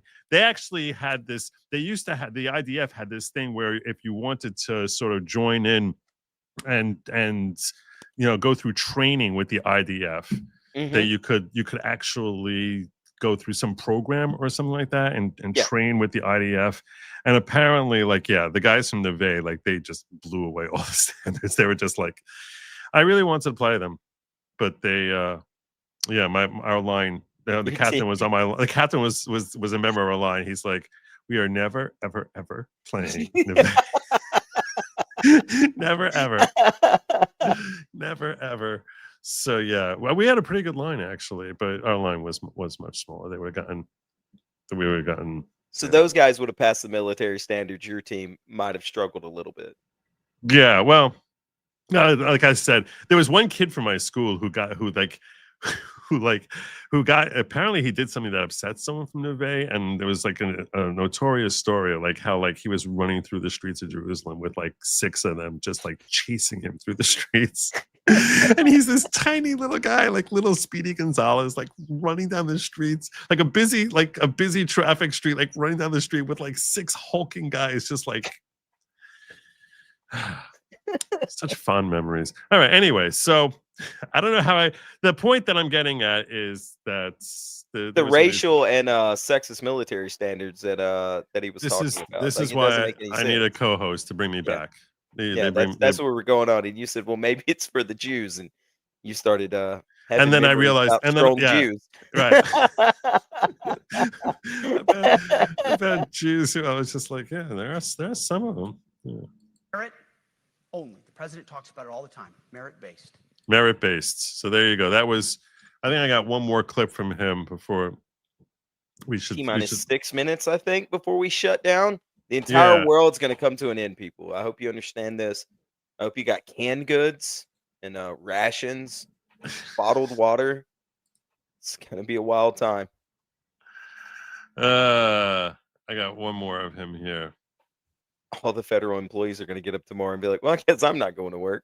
It's going to be hilarious. We're attacking and ending the walking on eggshells and zero defect command culture. And we're also bringing back memes that are funny. Great. I'm super excited for it. Less lip gloss and more memes. Yes, more memes. Culture means officers execute not to lose instead of to win. A risk-averse culture means NCOs are not empowered to enforce standards. Commanders and NCOs don't take necessary risks or make tough adjustments for fear of rocking the boat or making mistakes. A blemish-free record is what peacetime leaders covet the most, which is the worst of all incentives. Ooh. We as senior leaders need to end the poisonous culture of risk aversion and empower our NCOs at all levels to enforce standards. Truth be told, for the most part, we don't need. Your thoughts? The fact that he says that is wild to me. I'm all for it. The idea that you can skirt the system by just following the basic rules, right? And be kept in, and for lack of a better term, they call them shitbirds in the military. Now you're floating through and getting rank after rank after rank because you're just a good boy, while another guy who may be a way better soldier had some sort of argument or infraction is thrown out. That's crazy. I like that idea. Yeah. So I agree with you wholeheartedly on that. Standards. We just need to reestablish a culture where enforcing standards is possible. And that's why today, at my direction, I'm issuing new policies that will overhaul the IG, EO, and MEO processes. I call it the No More Walking on Eggshells policy. Nice. We are liberating commanders and NCOs. We are liberating you. We are overhauling an inspector general process, the IG, that has been weaponized, putting complainers, ideologues, and poor performers in the driver's seat. Doing the same with the equal opportunity and military equal opportunity policies, the EO and MEO at our department. No more frivolous complaints, no more anonymous complaints, no more complainants, no more smearing reputations, no more endless waiting, no more legal limbo, no more brown nosing, yes, no more walking on eggshells. Holy shit. Of course, it is pretty radical change, right? That is insane. No, like me and my brother had this conversation a few years ago before he got out about like you just do the right brown nosing and you're next thing you know you're an officer and you're doing this and you're doing that, and he's like, I'm just not going to do that. I'll stay where I am and retire here in another year or two. So that's wild. Yeah.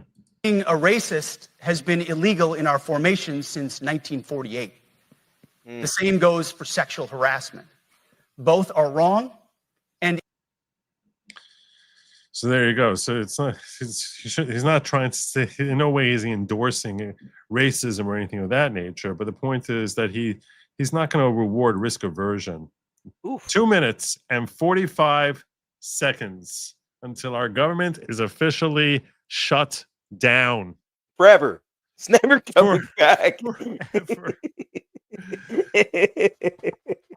2 minutes and 30 seconds. Gosh, let's get some of these chats here. People have thoughts, so I'm gonna see if we can get through them in under 2 minutes. All right, let's do it. All right, Malcolm says, been a while. It's shut down at 12 a.m. Eastern or Pacific. No, it is at Eastern. It's 12:01. Anime Avatar guy will be backing up on that. You should play Phoenix Wright. Ace Attorney trilogy. This guy's on me to play this all the time. So please play this. Remember, for 18 months, I'm going to give you the horn for that. Joe has the boomer's touch, not the Midas touch. This is true. Yeah, it works. That's right. K-Val, I got out before all this stuff happened, so I don't know any of this.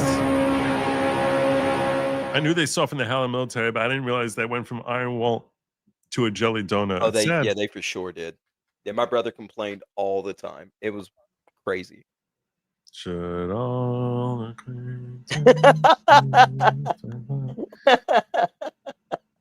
Happy Shutdown Diggers. This feels like Y2K. This is only right. Yeah. There's something ominous in the air about this. There is something very, very ominous about the fact that we're on the verge of a shutdown. Hands One Pack says, I thought best highlight was the beaches, Joe. I'm not sure which highlight he's referring to. And T-Rex says, I do think anonymous complaints can be necessary in certain scenarios, such as reporting superior for inappropriate sexual advances. But to be fair, I don't think that's what he was talking about. I don't either. No, I think so. You could just report somebody for anything, and they don't know who did it. And at that point, then how do you explain yourself? Yeah. You know what I mean? All right. So we have 30 seconds to a shutdown when the government is officially shut down. Before we shut down, I'm going to calm your nerves here. Mm-hmm. That this shutdown is different from any other shutdown in certain ways because of the big, beautiful bill, which was put in place for the purpose of trying. I'm not joking. They actually incorporated various provisions in the big, beautiful bill. Okay. To try and protect us and enable Trump to actually have more freedom and latitude in the event of a government shutdown. They were prepared for this. Part of me thinks that they were almost daring. There we go. It's there over, you people. Go. The world is ended. There you go. It's good seeing y'all. Good night, everybody. There you go. We are now in lockdown mode. Our government is officially shut down. So we should spend a few minutes talking about why it is that I think that this is not something that is such a terrible thing. I think most of you are, as Sin pointed out, and others have pointed out in super chats here, most people don't even realize when we're in a shutdown. If you don't work for the government, you're unlikely to, and you're not watching the news. How would you possibly even know that there's a shutdown?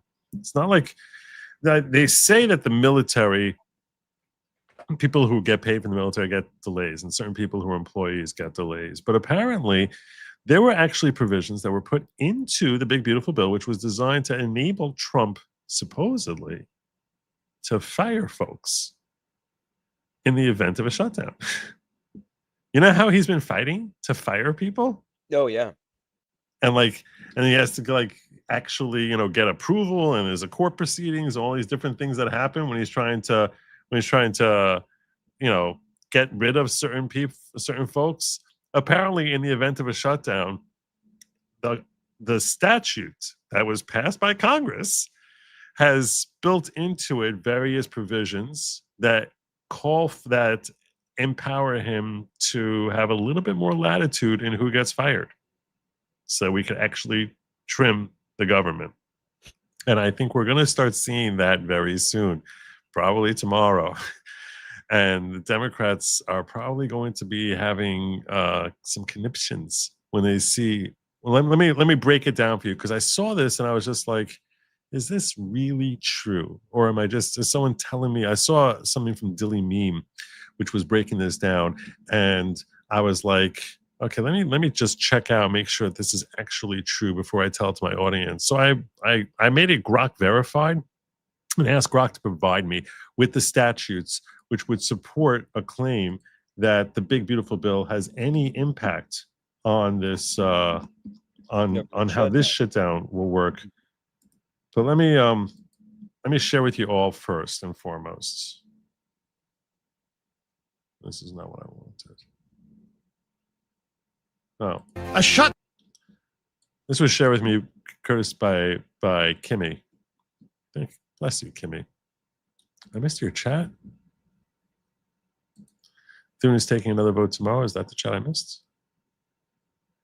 I didn't get to it yet. I was getting there. I didn't get to it yet.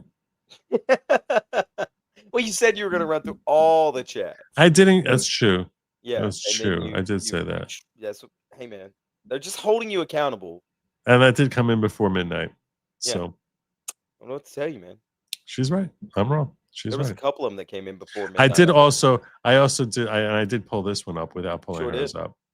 Right. So she's correct. Wow. I'm wrong. Nancy's right. Sorry, Nancy.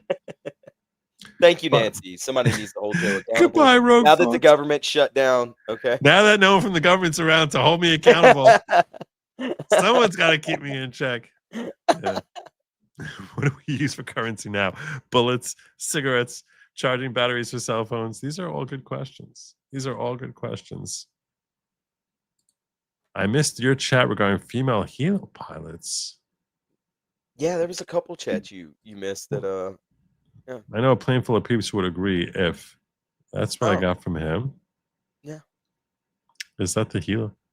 Yeah, I mean, I would think so, right? The only other thing Dick sent me was that. Is this guy in the witness protection plan or what? Dick is funny. Yeah. Yeah. All right. I never want to miss a chat. Wait, is this a reference to, I know a plane full of peeps who would agree if it's probably the helo pilots. I would think so. Yeah. Yeah, we're gonna use bottle cap, Cypher. That's exactly what we're gonna do. I'm not mad at it. Go full Fallout in this boy. It'll be great. All right. I think this is what. No, it's not. Yeah, gosh. It's gonna take me a minute. Let me share what Kimmy gave us. I'm gonna break down so you all understand exactly what's happening with respect to this shutdown, and so people will not be unnecessarily concerned in case there's a handful of you who are. There's some of you that are scared out there, and Chuck Schumer's now here. That face does not bode well for me feeling better about this. Here's Rush. Well, this is actually, there's a voiceover from Rush Limbaugh. Oh, okay, that's better. All right, good. Yeah. Okay, I was worried. Chuck Schumer and the Democrats are threatening another government shutdown. But you might be able to tell this is AI, considering. No. Yeah, I think Rush is famously passed on. Yes. Yeah. But here's the truth they don't want you to know. A shutdown doesn't weaken President Trump. It actually empowers him. Why? Because the Trump team already passed the big, beautiful bill locking in the money for his America First priorities. That means border security. Did we say something? Yeah, I was just mocking the big, beautiful bill. Just big, beautiful bill. So beautiful. Deportations, rebuilding the military, and protecting our workers are all funded by law. They can't be touched. No hostage games, no leverage for the Democrats. So what does a shutdown really do? It shuts off the gravy train. It cuts off the bureaucrats, the waste, the fraud, the abuse. And it empowers the administration to push through massive layoffs in the bloated federal bureaucracy, the very swamp that suffocates the American people. The Schumer shutdown isn't a threat, it's an opportunity. An opportunity to drain even more swamp, save taxpayers billions, and show once again Trump holds the cards, not the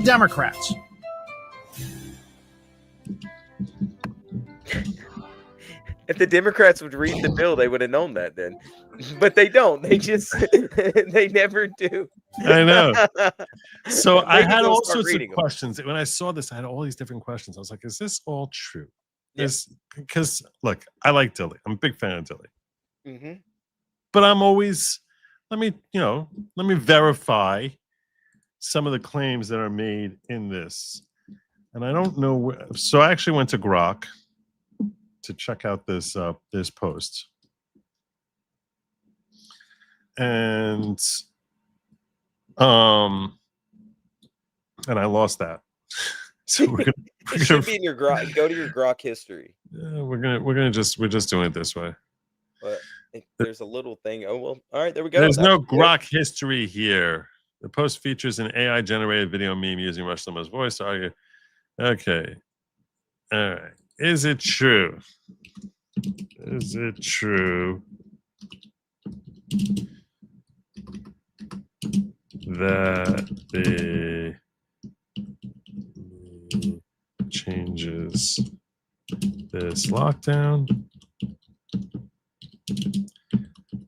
Cite the provisions.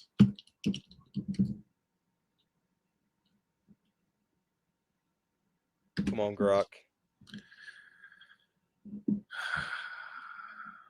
All right. Not the Build Back Better. I was waiting for you to see that. Come on, man.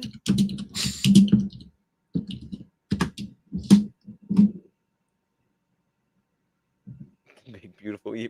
That's it. Talk to Grok. I'll I do. I get so mad at AI sometimes.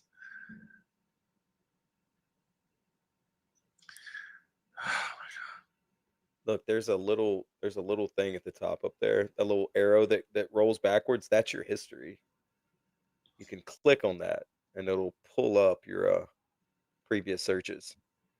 Yeah, I don't know what you're talking about. It allocated approximately 1. Oh gosh.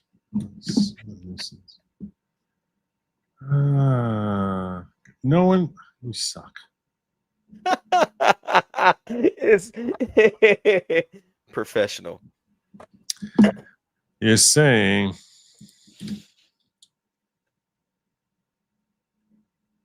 chat history. So at the very top of the Grok search, there's a little arrow and a circle that's going counterclockwise. If you click that, it'll give you all your previous Grok searches, or like if you had images made or whatever, and it'll pull up your latest history. Look at this. There you go. How is this helping me? I don't know why you're using Grok to search the Hegseth stuff. This is All right, click. Just go to Grok, like actual Grok. Yeah, why do you have the Hegseth stuff in your Grok history? There we go. Look at it. No, that's the old one. That's the one you just did. Okay. All right, history. See up there at the top? We just did that. And that was you. Why were you using it to search Hegseth? What were you doing? You're relying way too much on AI. Okay. Apparently, does the big beautiful. I don't remember what I want from Hegseth. Big beautiful bill. Avoid AI at all costs. Jacob, it's so convenient though, especially for spell check and editing. Oh, it's so good. They're saying go through your search history. They're saying shut it down. You know, everyone's a critic. Everyone's got all these different suggestions. Yeah, you could just talk to Grok they have the talk feature, I think. They do, right? Mm-hmm. I don't like talking to it. It makes me unsettled. It gives me that uncanny valley, and I just close my computer and run away. Grok will mislead you. Oh, you suck. Okay,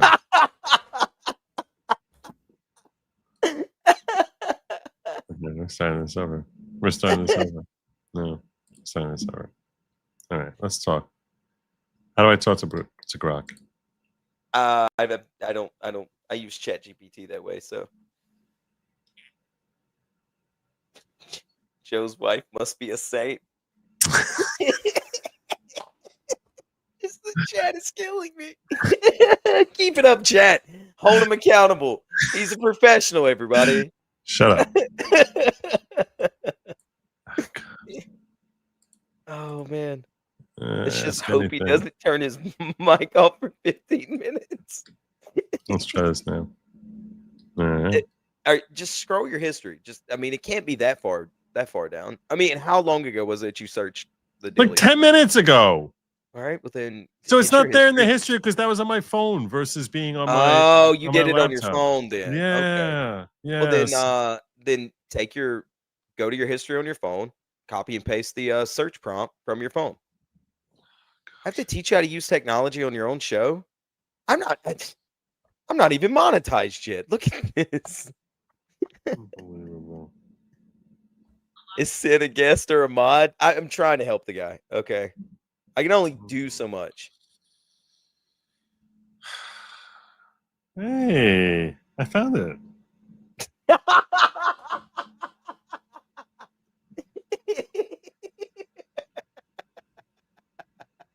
Look at that. There we go. God. How do I copy this? Nathan C says neither sin is a saint. I do what I can. Thank you so much, Nathan. No, that's not it. You just said you had it. I thought I did. Oh, come on, man. I mean, he has audio issues all the time. It's just the chat is. Those are lies. The chat Those are is all killing lies. me. I've seen a couple of them, and I've just said I'll just come back in about an hour. We'll see what he's talking about. Oh my God. Why do I have.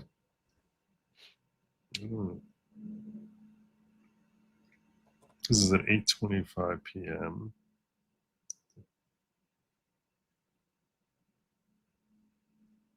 Oh, here we go. Got it. There we go. Finally, we can land the plane. My nerves are shot. You have Dilly telling us things. I don't trust Dilly. I'm not, a Dilly verified chatter or anything. I need you, Joe, to tell me whether I should go out and purchase more bullets. Will my currency even work? Your currency may work.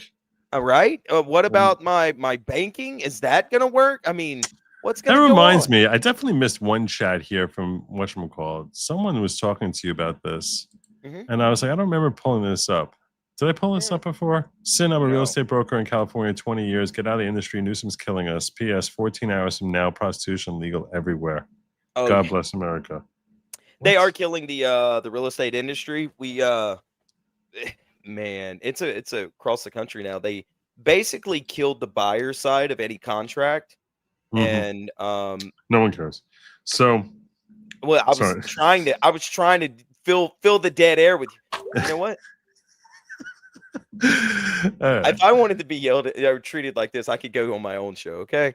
I swear. That's probably true. All right. I think I found it here. Joe would have to share it. Christine Griffin says, "What's your channel?" It's in the private chat. I'm just waiting for Joe to share it. It's in the thing. It's in the description. I put it in the description. I wouldn't do you dirty like that. All right. The X post by Brendan Dilly features a video that repurposes audio from Rush Limbaugh, blah, blah, blah, blah, blah, blah. What impact does the big, beautiful bill have on shutdowns? That was the right way to frame the question. There you go. That's a good prompt. Thank you. You're welcome. The Big Beautiful Bill, officially known as the One Big Beautiful Bill Act, has a significant impact on government shutdowns by locking in funding for key priorities of the Trump administration, thereby reducing the leverage Democrats might have during a shutdown. Here's a detailed analysis based on the context provided. So the Big Beautiful Bill ensures that funding for critical areas such as border security, deportations, yes, deportations, military rebuilding, and protecting American workers is legally secured. This means that even during a government shutdown, these priorities cannot be defunded or used as leverage by opposing parties. The video in the X post emphasizes that a shutdown doesn't weaken President Trump, but actually empowers him because the essential funding is already in place. Traditionally, government shutdowns can be used as a bargaining tool by either party to push for their agenda. However, with the big, beautiful bill, the Democrats' ability to use shutdown to reverse Trump's policies, such as cuts to Medicaid or other health programs, is diminished. The bill's provisions, like modest work requirements for able-bodied adults and measures to prevent illegal immigrants from enrolling in Medicaid, are protected, limiting the scope of negotiations during a shutdown. Encouragement of mass layoffs and spending cuts. The BBB, the proper one, combined with directives from the Office of Management and Budget, encourages federal agencies to consider mass layoffs in the event of a shutdown. This is part of a broader strategy to reduce the federal workforce and cut wasteful spending, as mentioned in the video. The shutdown is portrayed as an opportunity to drain the swamp by cutting off the gravy train for bureaucrats and pushing through massive layoffs, which aligns with Trump's goal of reducing government size and efficiency. The video and related discussion framed the shutdown not as a failure, but a strategic move, blah, blah, blah. Okay. And they say it still disrupts government operations, as noted in the web search results. So then I had, if that all true, so point to the parts of the bill that lay that out. Because I was like, I'm not trusting you, Grok. Why would I trust Grok any more than I trust Dilly? I trust Dilly more than I trust Grok. I mean, okay. I do. I trust Dilly more than I trust Grok. All right, the locked-in portion, Section 3004. Appropriation for Defense Production Act. So then you go over here and we say, let's pull that sucker up. Oh man, I don't like your black background color. That Yeah, is... I hate it also. You think I know how to change that? We're gonna have to one day before the show. I'm gonna come in early and teach you how to fix all this stuff. Oh man. All right. So here we go.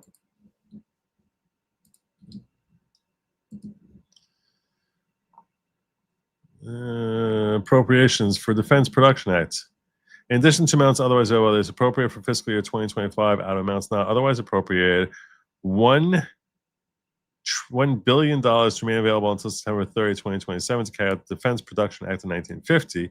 Limitation use of funds. I don't know how that says anything. $1 billion does not sound like a lot of money to me. No, but it's there to cover paychecks. I'm assuming they're hoping the shutdown won't be too long. But yeah, that's not a lot of money at all to cover what's necessary.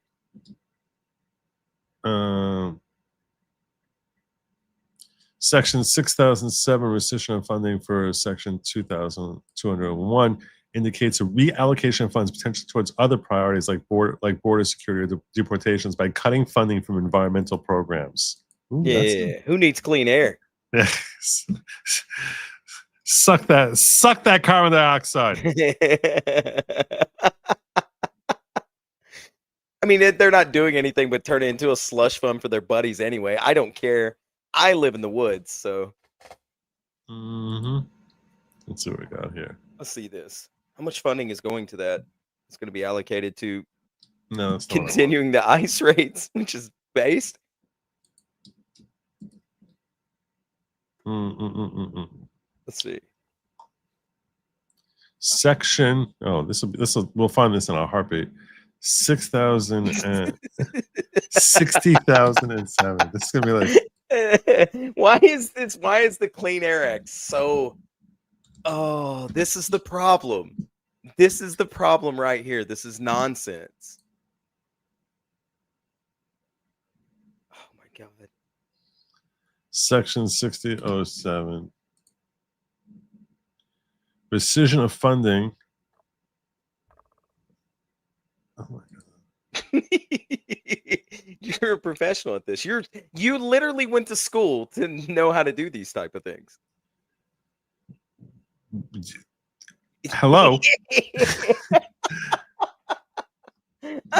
I'm the layman here, okay? I can't do anything for you. I can just fill the air for you. It's okay. We've got this. Keep looking confused. I'll I'll see what I can come up with. Right? Don't turn your head like that. You look like a confused dog. Don't do that. You're supposed to look professional. You have a suit jacket on, for Christ's sake. Shut up. Shut up. Okay, so I don't know why. So that's just reference there. I think the problem is that we need to be in a different section. The problem is the government wrote this bill. That's what the problem is. This act is ridiculous. That is 6007. And what does 6007 say? It says rescission of funding for Section 211 of the Clean Air Act. The unobligated balances of amounts made available to carry out Section 60108 of Public Law 117-169 are rescinded. Let's see here. Let me see if I can. I think Grok is wrong. No. You should be using ChatGPT anyway. Okay. We can do that. Let's ask ChatGPT. $5 billion. So it says funding for the Clean Air Act, CAA, varies, but the Infrastructure Investment and Jobs Act, 11JA, provided $5 billion for its clean school bus program over 5 years, from 2022 to 2026. And the Inflation Reduction Act allocated $230.5 million for monitoring and other air pollution activities under CAA Section 103 and 105. Among other funding measures, other funding includes grants for states. Do you think what you're saying, anyone's understanding what you're saying? Yeah. Okay. I speak retard fluently because I am one. Okay.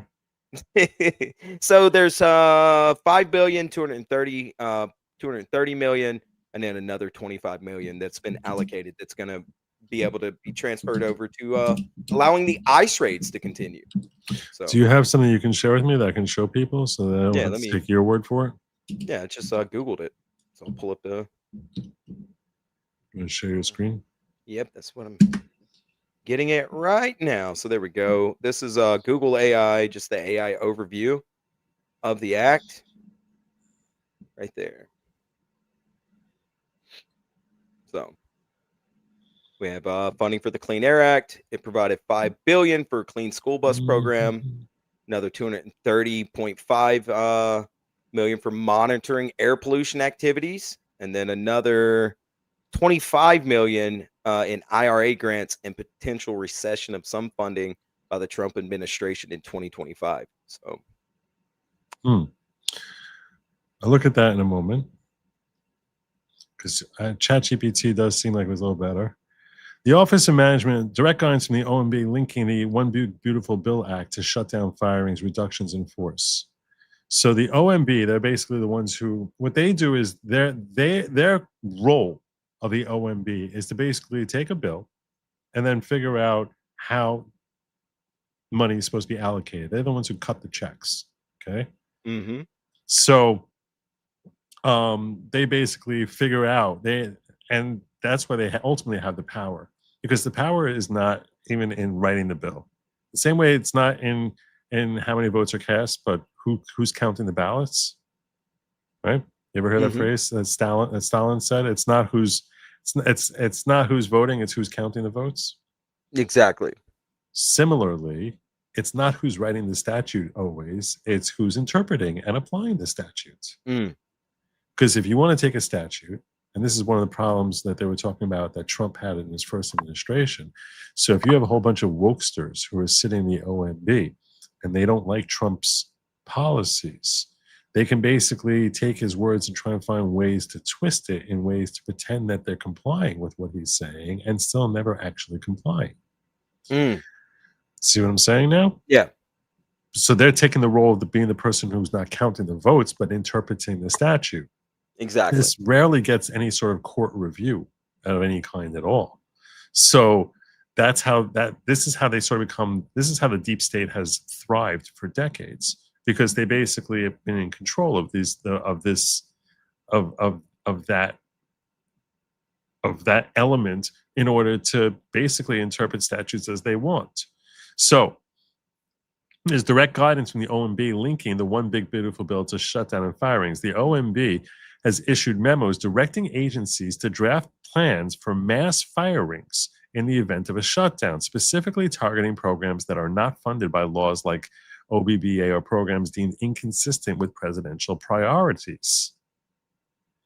So because we have this shutdown, they're basically like, well, I guess we got to start firing folks.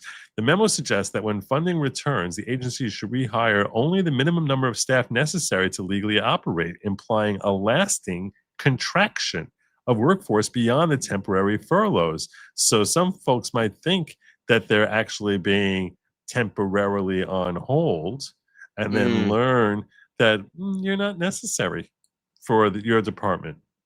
Because some elements of OBBA have stable funding or are considered higher priority, those parts might be insulated from these cuts. This means that the OBBA gives the administration a legal and policy foundation to more aggressively reshape which programs survive a shutdown, targeting cutbacks to safety net programs or discretionary agencies that are not reinforced by the law. It almost makes you feel as if Trump wanted this thing. No, he didn't want this. Of course not. All this anarchy, it's crazy. You just need to have it for like a few days and then just slash everything, burn it all down to the ground, and then now we're gonna come to the table and agree on a couple things and get it back open.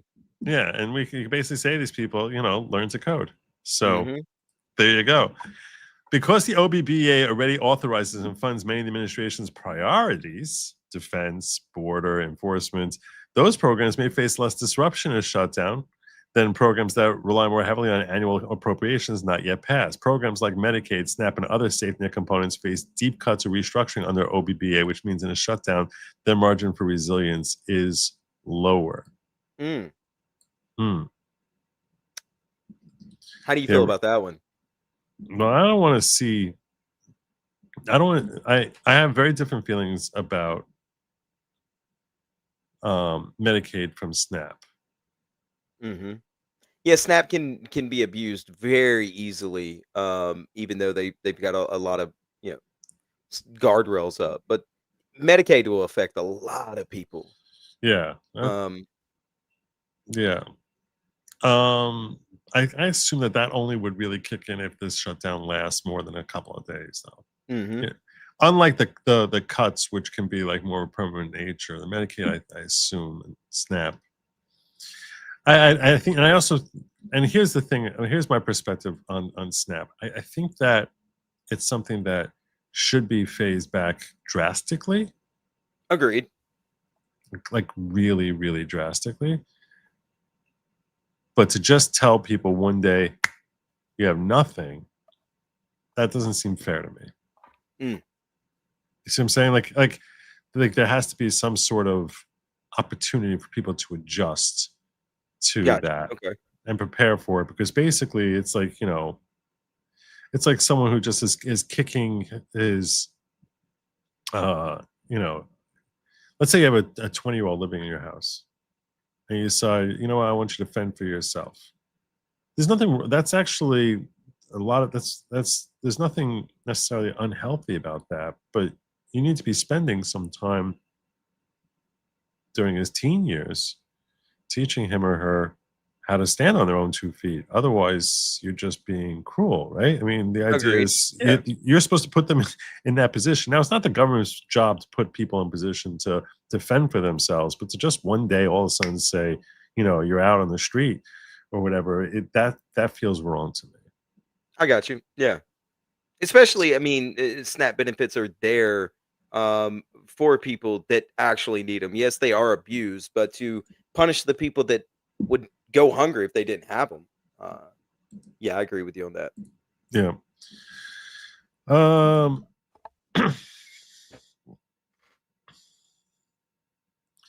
Legal and administrative leverage after the shutdown. The administration could use the shutdown aftermath and OBA's framework to refuse rehiring certain positions, reorganize programs, and permanently reduce staffing in areas it views as lower priority. Because the OBA has passed, some funding is more secure in the current law. In fact, the shutdown becomes an opportunity in the view of some administration to accelerate structural downsizing of certain federal functions, particularly those not favored in OBBA. What it does not change, it cannot legally override the constitutional requirement that Congress appropriate spending. Okay, no one No one. No one's asking that though. Yeah. So bottom line is, yes, it does change things by changing incentives, priorities, and administrative leverage. In short, the big, beautiful bill does not change the impact and the strategy of a government shutdown. It gives the administration legal and budgetary cover to prioritize and protect certain programs. And it's a mechanism to target cuts to safety net and discretionary agencies. And basically, they pretty much gave Trump every opportunity that he wants now to reshape the government more in his own image. Big giant golden T and everything. So What a bunch of dummies. Yeah, it goes back to what I said before. You know, Democrats, they push their own little priorities in these bills, and that's all they care about. So they don't read the whole thing as long as their pork has been placed in there to be signed off on. And so they didn't read any of this. And so they're now going, oh, well, we'll see in a couple days how much slashing and burning there is to the government. do you want to know whose fault it is that we have this shutdown? Well, of course, I'm a nosy guy. AOC. I know you think I'm joking. I am dead serious. I am 100%. I'm going to prove to you. Okay, I'm here for it. By I'm the time strapped we're in. done, by the time you're done, you're going to realize this entire government shutdown is because of AOC. And I'm not even, I know a lot of you might think I'm joking and you think I'm kidding, and you're gonna see it really, really is. And it's not because of Nancy Pelosi, it's not because it's specifically AOC. All right. So all right, I'm here for it. Let me go grab some water. I'll be right back. Yeah, go ahead. Senate Democrats just voted. This was the White House reported earlier today. Senate Democrats just voted to send the government into a shutdown, Democrat shutdown loading. So that was what the White House put out at 7:43 p.m. today, or I guess yesterday now, because today's shutdown day. It's October 1st.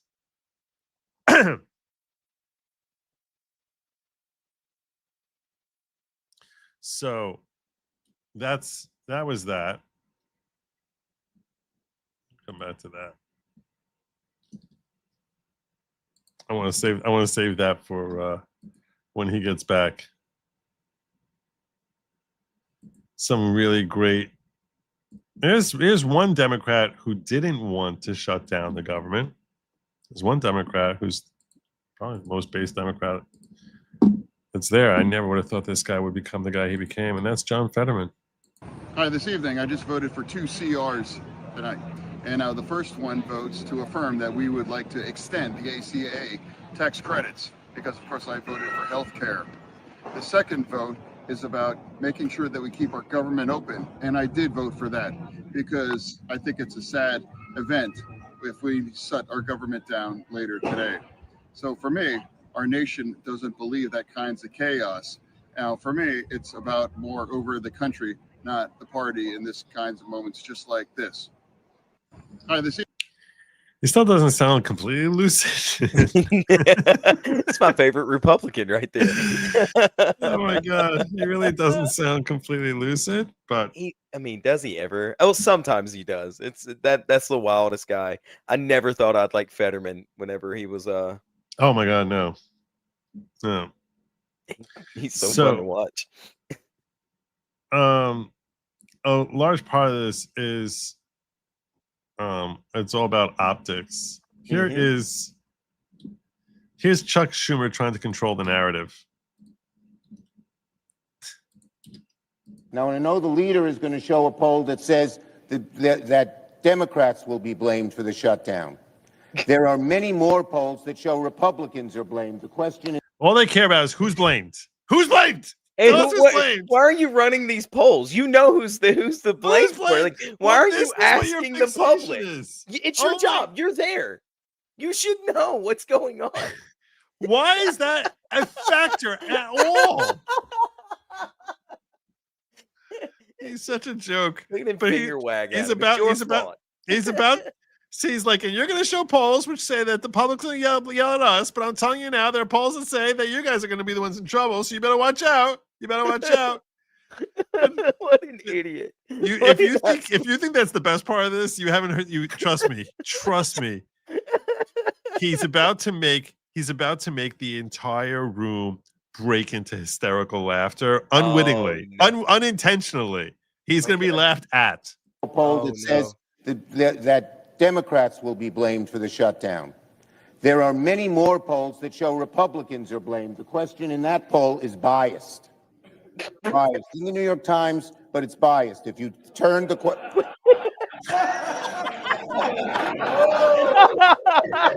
that's new. I don't always believe the New York Times. Oh my God, they're biased. The New York Times has been sweeping for you for 2 decades. But hey, this time.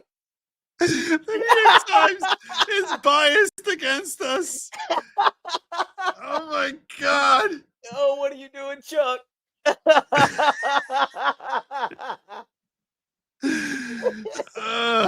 I heard that. Chuck.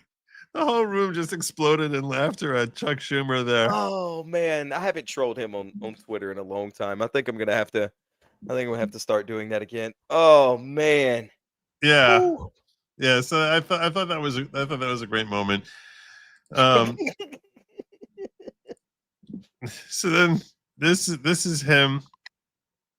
This is him trying to explain it all. He's trying to recoup from his blunder there.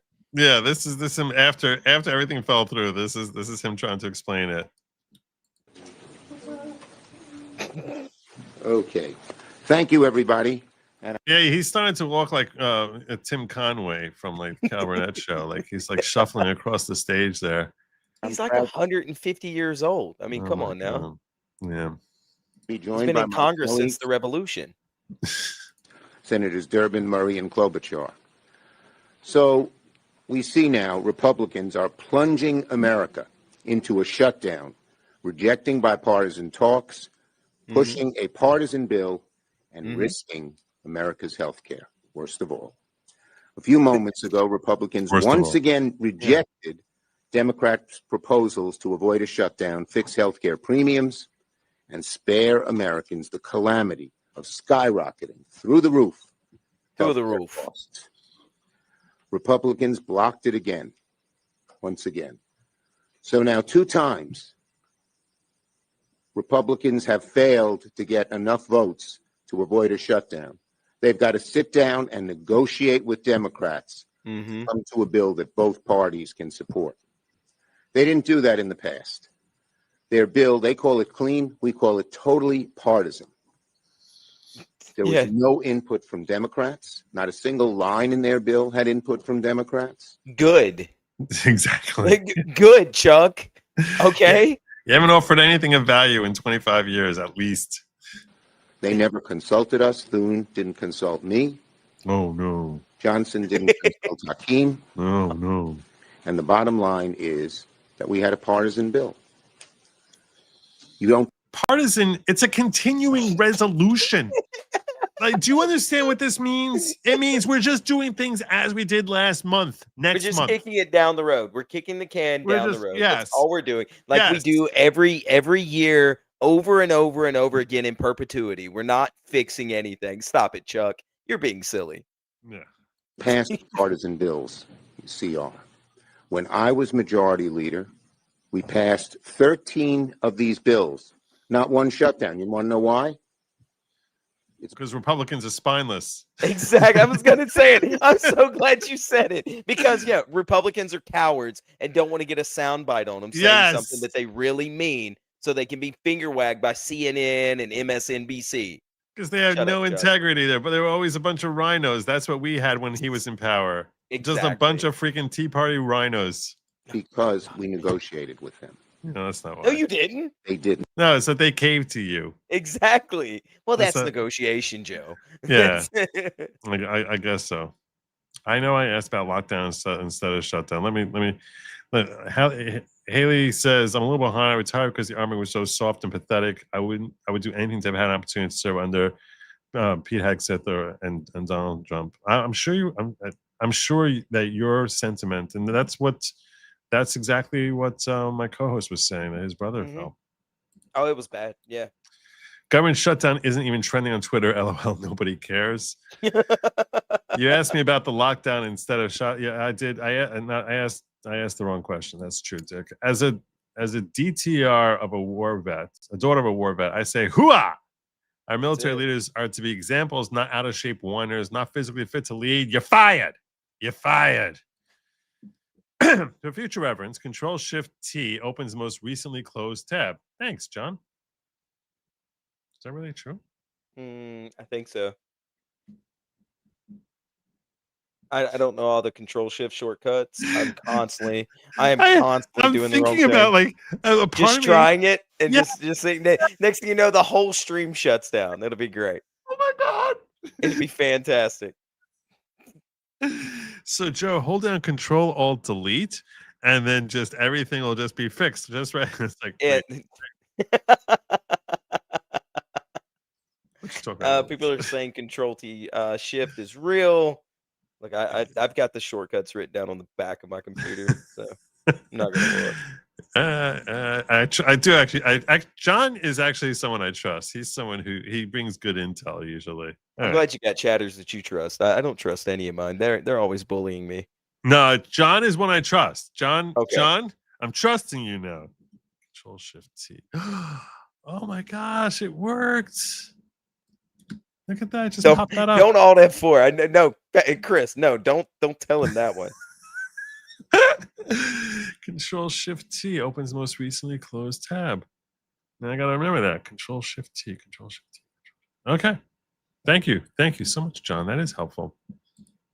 Stephen Miller, Pee Wee German. I wouldn't call him that. Dude, I happen to be a big fan of Stephen Miller. Russ Vogt is ready with his cuts and firings. Here. Hey, Lily. Long time no see. Oh, you're so sweet. Thank you, Lily. Thank you so much. There you go. During the uncertain times, like government shutdown, one question I did have Mrs. Logic find the white car's missing keys. She did. She found it like that. She did. See? She found, we had to move the car because we were alternate side parking last night. And she's like asking me for the keys. She never interrupts me in the middle of the show, but like she was like, we have alternate side parking in the morning. Like you and she was like, you're never going to remember to move it after. Yeah. She was right. I never would have. So she was asking me for the keys, and I was just like, I don't have them. I don't even know how to run my computer. You think I know where keys are? And so I told her, this is like the pickles. You're going to have to find it because for me, it's not going to work. So yeah, she did find it like that. And then she had me move it back this evening right for the show. Snap is the most homosexual act. Really. It is. It is. Well, this October, Trump reprises his apprentice role. It's true. It coming this October. You're fired.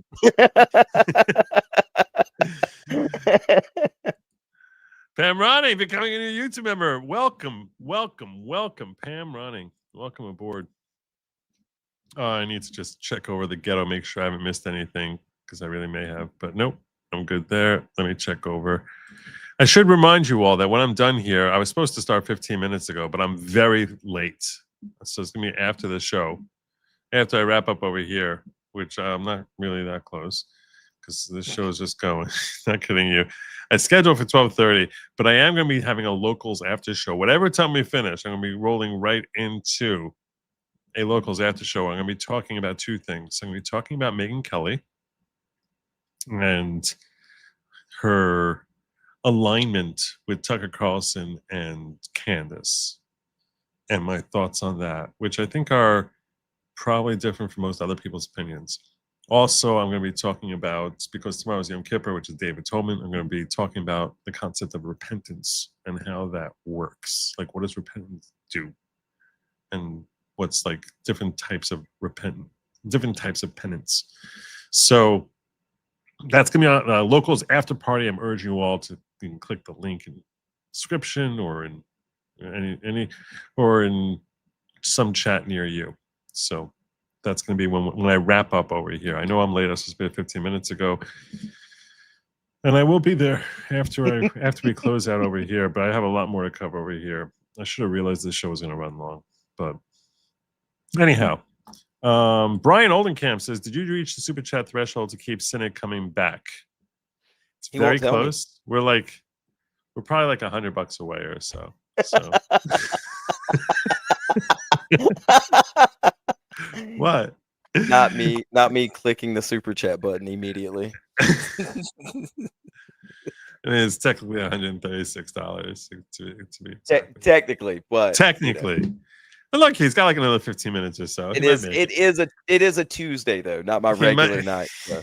He might make it. I might make it. We're pulling for you, champ. So all right. So let's finish up here. Chuck here blaming everyone but himself. All right, Chuck, you can do it, man. That's why they have failed now twice. Mm-hmm. Now, why do we care so much? You don't care about them negotiating with us. It's not a point of pride. Of course it is. It's because Americans are hurting. Mm-hmm. We've been hurting, bro. Throughout the country. Some of it's tariffs, some of it's energy costs, some of it's food costs. Basically Biden. But one of the main reasons, and the one with the most immediate impact on raising Americans' costs, is skyrocketing costs of health care. That's not true. For some people. I'm sure for some people. Yeah. Most people have housing issues. A lot of people have housing issues. Everyone's got food issues. I went grocery shopping yesterday. It was insane. Yeah. But he's so out of touch. All done by the Republicans. Sure, buddy. You've now learned that So that was him. Let's get a response from one of the most entertaining senators out there. It's got to be Nadler, right? No, he's not entertaining, and he's in the House. Nadler, what the hell is that? Entertaining senator means John Kennedy. I love Kennedy. He's great. Southern boy like me. Yes. Sir, good to have you back on. Where are we at tonight? Well, we just took our last vote of the day. There will be a shutdown. Everything happens for a reason, but sometimes the reason is you're stupid and you made a bad decision. And my Democratic colleagues have made a very, very bad decision here. I knew they were going to do this 2 weeks ago when they listed their demands. They're demanding, for example, that we not check people on Medicaid for eligibility by income. Chuck Schumer didn't mention that part. No. Well, I mean, why would you though, Joe? It's the Republicans' fault. They're not letting everyone onto Medicaid. Literally the entire country on Medicaid. Just let anybody sign up who wants to sign up. They're demanding that we give free health care to foreign nationals who are in our country illegally. Dreamers, Kennedy. Well, so Dreamers. now they keep saying that they're not eligible, but they all have social security numbers. They get social security cards. They get driver's licenses. Why would you think that they're not going to be able to get it? This is the stupidest thing. Of course they're going to get it. Of course. They're technically not legally allowed to get it, but they're also technically not legally allowed to be in the country. Exactly. The taxpayers pay for sex change operations. Oh, there's that too. There's that too. That we're supposed to be basically be funding everyone's every twisted. You're kid. a monster, Joe. Every confused Hispanic guy that comes over here deserves. Gal. Thank you very much. Well, they would turn into a gal, but they start as a guy, right? I don't know the rules anymore. Joe, the government shut down. I don't even know what I'm doing here. Yeah, well, that's yes. So they're not allowing they them to become they them. So we're monsters. Monsters. It's very cruel. If you list all of their demands and add them up, it's between 1.2 and 1.5 trillion dollars. Now, they know it's an unserious proposal. They know we're not going to accept it. That tells me that this decision to shut down government is not based on policy, Rob. It's based on politics. And here's the politics. The loon wing, the socialist wing of the Democratic Party, does not like Senator Schumer. This is where we're coming to AOC and why she's the fault of this entire thing. And he wants them to like him. He wants them to love him. They have asked that government be shut down, and Senator Schumer has agreed. But once you shut down government, you've got to figure out how to get it back open. A wise person once said, if you pray for rain, you got to be prepared to deal with the mud. And I don't know how they're going to deal with the mud, because we will never, ever agree to this list of demands. So I guess we'll just stay shut down in perpetuity. That's your side, and that's the Republican side. That makes sense to me. I've seen their list of demands. This is how they're telling the story on their side. I want to play that and get your reaction to it. Anyway, so that's. I love him. He reminds me of my granddad. What was that? I said I love Kennedy. He reminds me of my granddad. Just no nonsense. It's so great. His position clear. He would rather shut down the government than work with congressional Democrats. Yeah. So whatever it is, so they have. I don't really care what their list of demands are. Screw them and their stupid demands. To hell with their damn demands. Shut it down. Shut it down.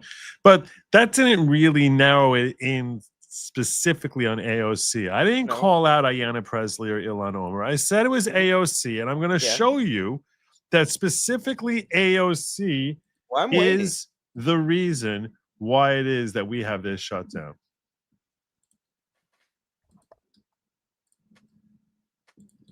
The GOP bill to keep the government open may be getting the support of 3 Democrats now in the Senate. So the dam may be breaking, but Schumer's, he's putting his foot down, is he not? Yeah, he is. And you nailed it there, Laura. Hit the nail right on the head. He's doing that for his own benefit. Remember what happened in March? We had a CR. He had to do the right thing to keep the government resolution, open. That's right. Hill geek. Yes, that's it. To keep the government open so we could do our jobs. Chuck Schumer went out and said it would be so dangerous to shut the government down. Remember, we have him on tape. His entire career, he's been saying that.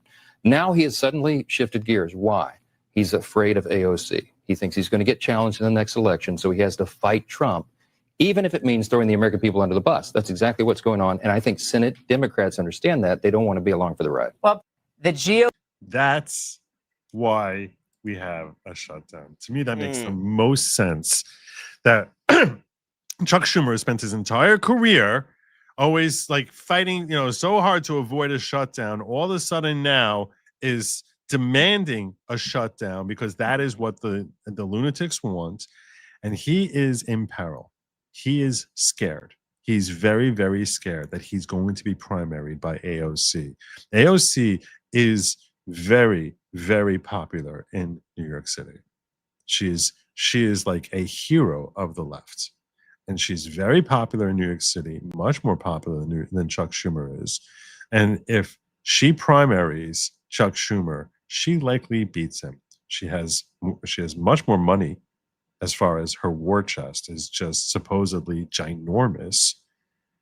And if she gets mad at Chuck Schumer and decides to primary him, she likely beats him. And she has a really good chance. She has a really good chance. So that's why he is trying to save his own political career. So when I say AOC is the reason we're shutting down, I mean AOC is likely the very reason we're shutting down, because Chuck Schumer is the one who's insisting we shut this down, and he needs to do that in order to try and appease the left and try and basically convince AOC, maybe you should go after the other senator from New York, not me. Not me. He's floundering. He's just floundering. Yes. He doesn't, but he doesn't realize that he stepped in it at this point. Yeah. Oh, what a big dummy. I'm sure AOC doesn't realize how under the one big beautiful bill, their insistence that they shut down is the worst thing in the world for the Democrats. It was a big screw up on their part. Well, so you got to do your job if you're going to be up there, and they're not doing it. Again, I don't know. You think she can think 3 steps ahead? Oh, of course not. What are you talking about? It's a miracle. It's a miracle she survived. Like I want to see her walk and chew gum at the same time.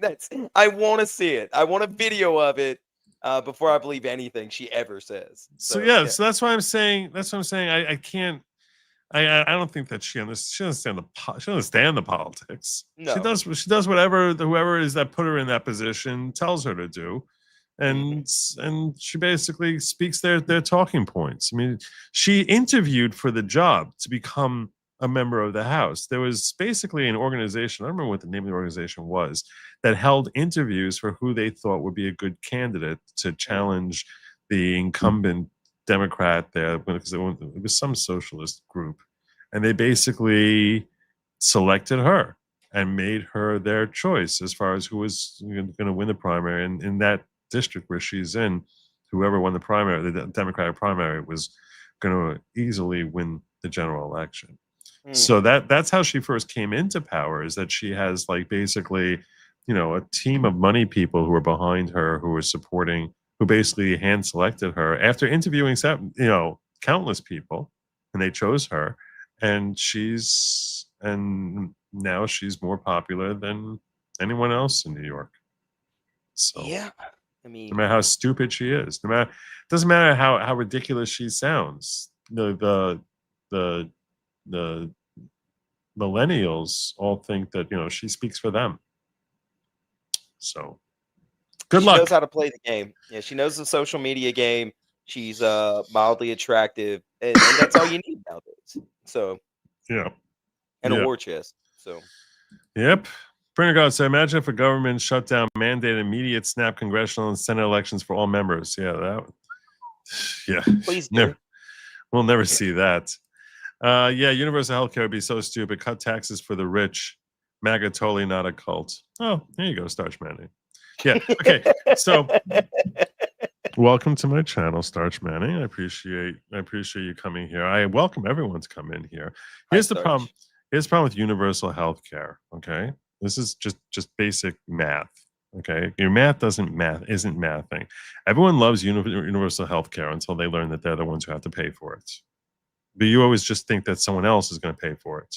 You think that this is about cutting taxes for the rich. That's your mistake. Now you can stick around and I'll help learn you.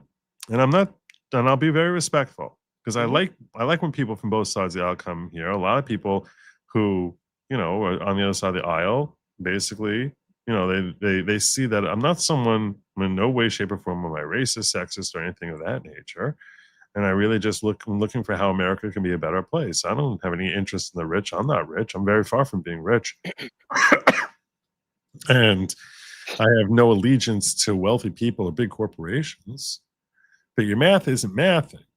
And that's the problem, is that you think that if we tax the rich more, that somehow that will cover your health care, which is just not true. They actually, first and foremost, the phrase that the left tends to rely on is tax the rich, tax the rich. No one ever can come up with at what point increase taxes on the rich. No one ever knows at what point that's the right level. Yeah. And who is rich? What do you consider rich? Because what I consider rich might be different than what you consider rich. Well, if you taxed every billionaire like 100%, first and foremost, American billionaires, what's there, a handful of them? But even if they say if you taxed every one of them, it would cover like 2 weeks of universal health care. And then what? Now what? It's like you have no idea the type of expenses. You could jack it up on them 100%. And that wouldn't change anything, because first and foremost, most rich people don't actually take salary. Instead, what they, from what I understand, the way they operate, like folks like Elon Musk, like the really company pays for everything. What they do is they borrow money against their stocks. So they use their stocks as collateral. They'll use their so Elon will basically put up so many shares of X, Tesla, SpaceX, or PayPal, whatever it was that whatever he's got his hands in, and use that to take out loans, and then continually, and he takes a salary of like $100 a year. So now you'll say, okay, well, we gotta find some way to tax that, and that would be nice if you could do that. But the problem is that if you do that, it it changes the entire dynamic of the entire structure of the way our country operates. So, but even if we looked at that as being income, even if we took all that and structured that as being income, it still doesn't cover universal health care. You have no idea what the cost of this is. The reason all these other countries have universal health care is because they jack up taxes considerably for everyone. So in Canada, where their health care is far inferior to ours, far grossly inferior, where you have to wait like 9 months to get an MRI if you think you have a brain tumor. Basically, I guess they're digging up corpses from the ground in order to find out whether or not it was a brain tumor that killed them. So there are nightmare stories. I'm not making that up. I know that. There are nightmare stories about people who basically scheduled MRIs for their pets and then tried getting in the machine in place of their pet, because you can get for a dog can get an MRI faster than a human. So the nightmare stories as to how terrible a healthcare there is, and they're charging they're charging their own citizens a side tax, which is insanely high percentage that everyone has to pay. So instead of basically paying your private carrier, you're basically paying it to the government. And then they call it universal health care to give crappy health care. You're just switching your money from one pocket to the other. Right. And you think that that's winning, or you think and how silly it sounds. How silly it sounds when I can promise you, Starch, that you, like me, and like every other American, has seen that whenever it is that you take anything that's been handled by private industry and you basically, whatever it is that you take and you put in the hands of the public operating it, meaning government running it, it is a grossly inferior product. A grossly inferior product to private industry. There are countless examples of this, not simply schooling. You can look at overnight carriers. You could look at one industry after another, that when the government tries doing it, it becomes so bloated and so bogged down that it invariably becomes grossly inferior. Now you're saying, let's take our health care, which I understand people will throw statistics, and they'll try, and Starch Manning is probably sitting there basically Googling and saying, let me show you how other countries that have universal health care in Europe are healthier. We gave you another super chat. So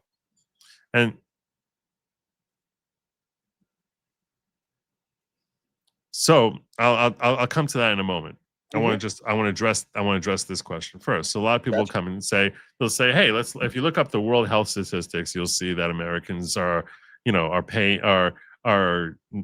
have universal health care are dying younger. And what that basically does is it completely eliminates and doesn't account for the grossly unhealthy diets that Americans here have. So when we have a lower standard of living, it's because basically the population that our medical industry is trying to care for is a far unhealthier industry than you have in Sweden or in Norway or these other countries where they have universal health care, which they're paying an arm and a leg for, and that they don't have to worry about they don't have such high incidence of diabetes and heart and coronaries and high cholesterol, and they don't have the heterogeneous type of population that we have here, where you have a multitude of different types of genetic illnesses, which will jack up will cut down on the life expectancy from this demographic versus that demographic versus another demographic. Instead, they're able to just fixate on one particular demographic, and when you consider that together with their diet, so yeah, they end up having some of them will have a longer life health expectancy. That's not a reflection of a superior medical industry, and the evidence for that is that when people really need like specialized medicine, they fly here. Yep, they all come here. No one's going to Guyana to get medical care. People aren't flying to Norway for medical care. They fly here. When someone, God forbid, is diagnosed with terrible cancer, they're likely to come to Sloan Kettering in New York. That's what they're going to do. Why? It's because we have superior health care here. So you want to, but then you can't say the entire world recognizes we have better healthcare, but you want to try and show this statistic to try and say that we have inferior healthcare. And I know you haven't made that argument, Starch. I'm not trying to throw words in your mouth. I'm swatting away, or I'm attempting to basically show you how some of the disingenuous arguments that are thrown out there by people who don't actually care about what's a healthier outcome, but people who are basically trying to basically win an argument and say, see, I'm right and you're wrong, because somehow that's going to make the world a better place. And I don't care to do that. Now, I see that he has a follow-up here where he says single payer net wealth tax, close loopholes, exit tax if the poor babies leave. Okay. You're not understanding, Starch, what you're missing here. Oh, no. No, what you're missing here is there's no, it's exit. First and foremost, you can't just invent an exit tax. That sounds crazy. Like, so anyone who leaves pays an exit tax? Anyone who leaves this country pays an exit tax? You're talking They're doing about that people in the States already with real estate. And it's insane the prices people pay to move from state to state just in taxes. And how is net wealth tax? I'm sorry. This at a certain point now, when you talk what is net wealth tax, I assume what you mean by net wealth tax is that because you have so much money, we're just going to take it from you. Yeah. Which, I'm sorry, that's theft. It's government endorsed theft. Now, you might say it's totally moral to steal from someone to help save lives. And you can have that moral equation. You can create that moral equation and say that if someone you can create a moral scenario where you have someone is a man has his wife who's dying of cancer, and the doctor and the doctor says, I'm only going to treat if you give $1 million, and he doesn't have $1 million, so he steals from this other person and from some wealthy person, and ends up killing the wealthy person and trying to and the wealthy person says, no, I'm not giving you the $1 million. So he kills him and takes the money and gives it to him. Which person here is like the most evil out of all of them? And it's like, so now you could sit here doing your whole moral equivalency as to like, well, this person's trying to save a life, and this person is being robbed from, and this person's doctor is being greedy. He should just help for free. You could sit there and try and draw your moral equivalencies and try and say, this is what you think is more moral. But you have to recognize that the counter argument that a different person here, that person to other people is the most immoral person in this story. You might disagree with them, but that doesn't mean that your morality is accurate. That doesn't make your morality correct. And when you're coming along and basically saying, let's just rob from these people, let's have government-sponsored robbery, where we say, because you have a lot of money, we're going to take it from you. And if you try leaving, we're going to rip it out of your bank account. Good luck with that, because I'm sure most of them already have their money all over the world in Cayman Islands and secreted it away in places you don't know. B, good luck getting any person to actually stay in this country and amass wealth.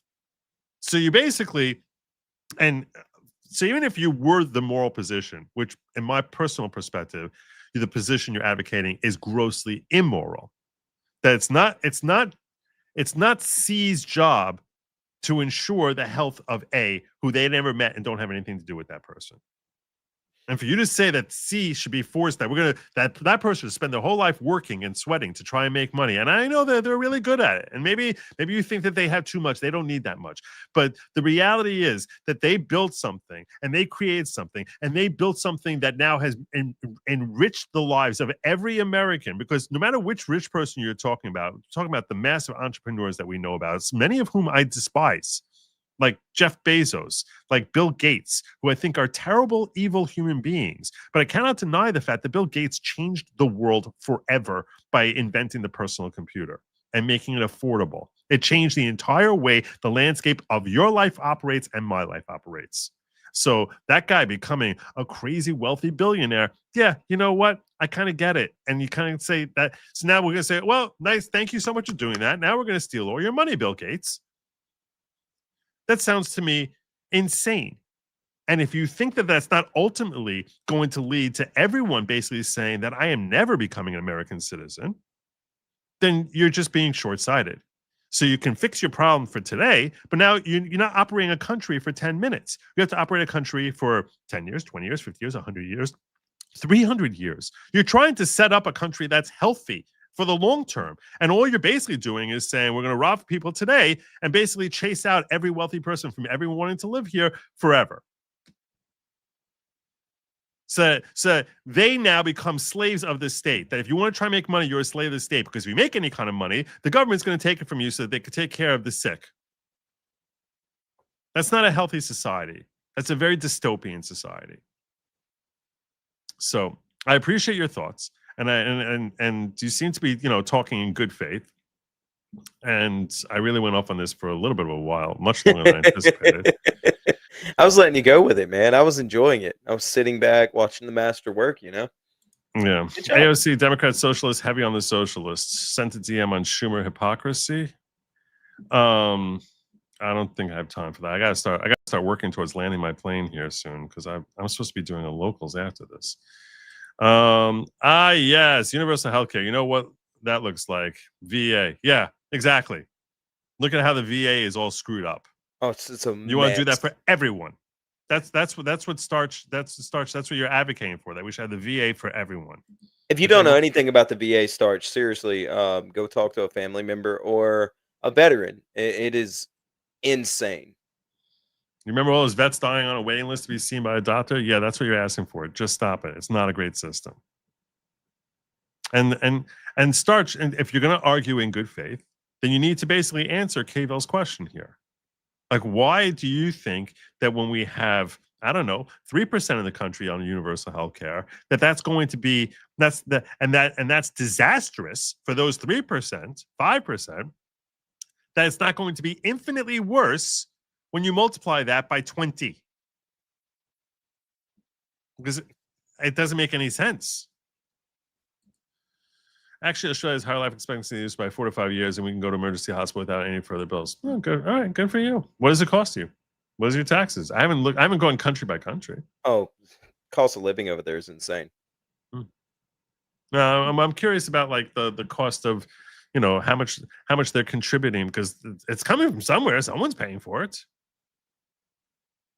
And the higher life expectancy, I made the whole point, Tammy, is not indicative that's not indicative that your healthcare is better, because if you're dealing with a population that has a healthier diet, so you should have you should, even without doctors, even if you had no healthcare at all, you should be living longer, right? If everyone there is living fit. Now, I'm not saying that's the way it is in Australia. It's not something I haven't researched Australia specifically, but I'm simply saying you're throwing Australia at me, and you're bringing an argument that I already said doesn't. Australia doesn't really exist, so I don't know if I would sit there and hammer on that argument too long. So, yeah. Spud says the Dems are going to try and push Chucky out the door and replace him with Sandy AOC Cortez, so he better hope that Republican Elise Stefanik wins the governor race in 26. Maybe, yeah. I definitely think she has aspirations of higher office, and she's likely to get it, certainly in the state of New York. Can't speak nationally, but in the state of New York, she pretty much can likely write her ticket, which is a sad statement about the state of affairs, because she's utterly incompetent. She can't spend 3 minutes talking about anything without sounding like an infantile individual. So there was one thing I wanted to share with you before I got out of here. Because we were all enjoying Pete Hegseth's base comments, taking the comments skirts out of the uniforms and the lip gloss off of the soldiers. Yeah. So we were all enjoying that, and Trump went out there and he followed up Pete Hegseth. I didn't really break down any of his comments, but here's MSNBC reacting to from the. To we're not Trump. Gonna wear high heels either, so yeah. From the king, and the compromise came about that. Oh, hold on. She's breaking down, explaining to us. Yeah, I don't know this woman's name. I don't want to. I never. I know so few conservative speakers' names, so I don't feel embarrassed at all when I don't know a liberal one. Okay, so I don't know her name. I'm just gonna call her Red because of her dress. Okay, Gotcha. So, all right. From the king. And the compromise came about that there would be a standing army, it would be under civilian control, the president would be the commander in chief, but it would be Congress that would authorize, that would fund the military. It would be Congress that could declare war. And the entire concern that the founding fathers at that time had, and I mean, the delegates, it was debated, the Bill of Rights actually came about, the Second and Third Amendment, it was all connected to this. And the concern that they had was the ability for the military to be used as this tool of one person. And today... So where were you in 1952 when we had the Korean War? Where were you in 1967? Actually, no, long before that, right? Kennedy is the one who started the Vietnam War. Yes. So where were you when Kennedy was starting the Vietnam War? Was Dien Bien Phu is where he first went in? Yeah, I think so. Well, where are your complaints about that? Where were your complaints in engagement after engagement that never had the blessing or sanctions of the Congress? Where were you with the thousands of drone strikes that Obama sanctioned? Sure. Yeah. He was like, Mr. Drone Strike. He's like, I don't like you. You're dead. Yeah. Where was that? You're sitting here on your high horse, and the only reason you're climbing up on this high horse is because you don't like the person who's sitting in the White House right now. But that's not a genuine argument. Because if it was a genuine argument, you basically would have been screaming about this. You wouldn't be like waking up now as if today this is a brand new day. It's not a brand new day. It's always being disingenuous and hypocrisy. It's every single time, right? Rules for thee, not for me. I'm going to beat you over the head with it, but we're going to hush up anything that Obama did or anybody else. Don't worry about LBJ, JFK, all these guys who we champion. They, did all these things. So now, to be fair, she's going to bring this up in the context of him using them as a police force. I'm not sure why that's different. It's not. I'm not sure. I'm not given how she's all into the history here. But she's about to talk about how he's using the military as a police force rather than as a military. As a military. But the reality is, I mean, the Korean War was called a police action. It's just on foreign soil instead of domestically. But let's let her make her point. From what I heard from Secretary Hegseth and what I heard from the president, I feel like we are very far afield from where the founding fathers of this country wanted us. We've been very far afield for like 75 years. Easily. Yeah. But all of a sudden now you're waking up because Hegseth gave a speech today, which is that's completely disingenuous. To be. Well, I think you're absolutely right about that. Of course you do. Of course you do. I think you're absolutely right about that. The words that Donald Trump used today, enemy from within, that's Hitler-esque. Oh, my, come on.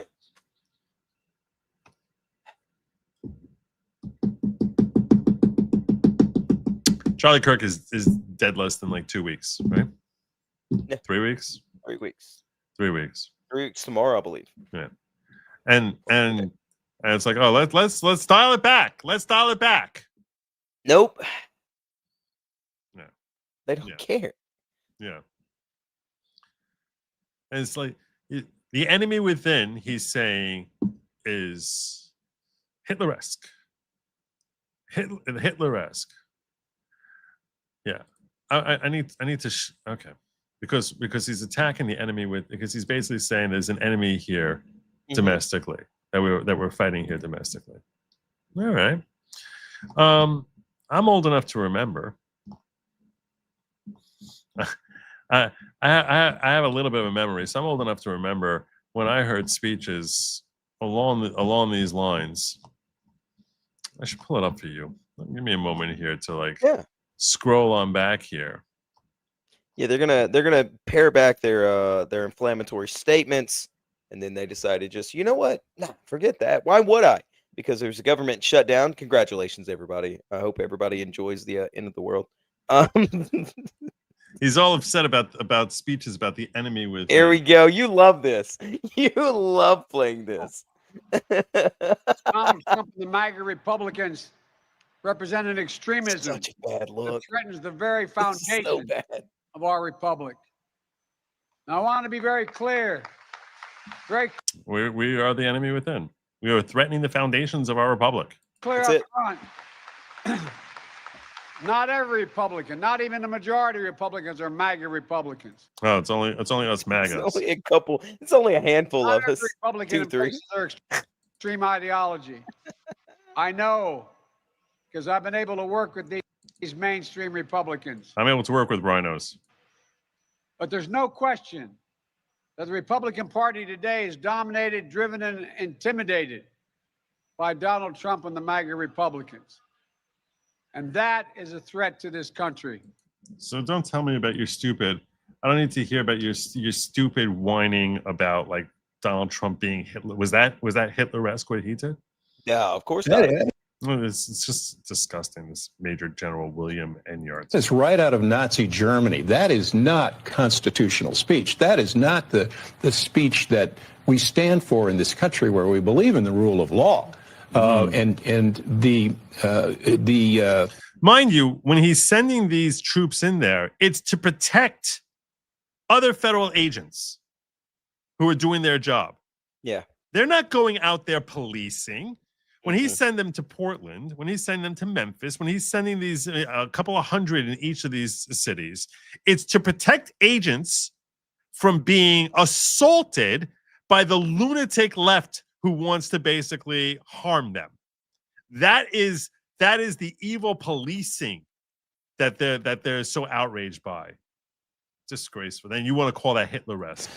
The way that he talks about cities, that cities are full of his enemies. Why? Well, they are. They're full of lunatic Antifa types who basically are going in there and saying that we're going to attack ICE agents. We're going to try shooting at ICE agents.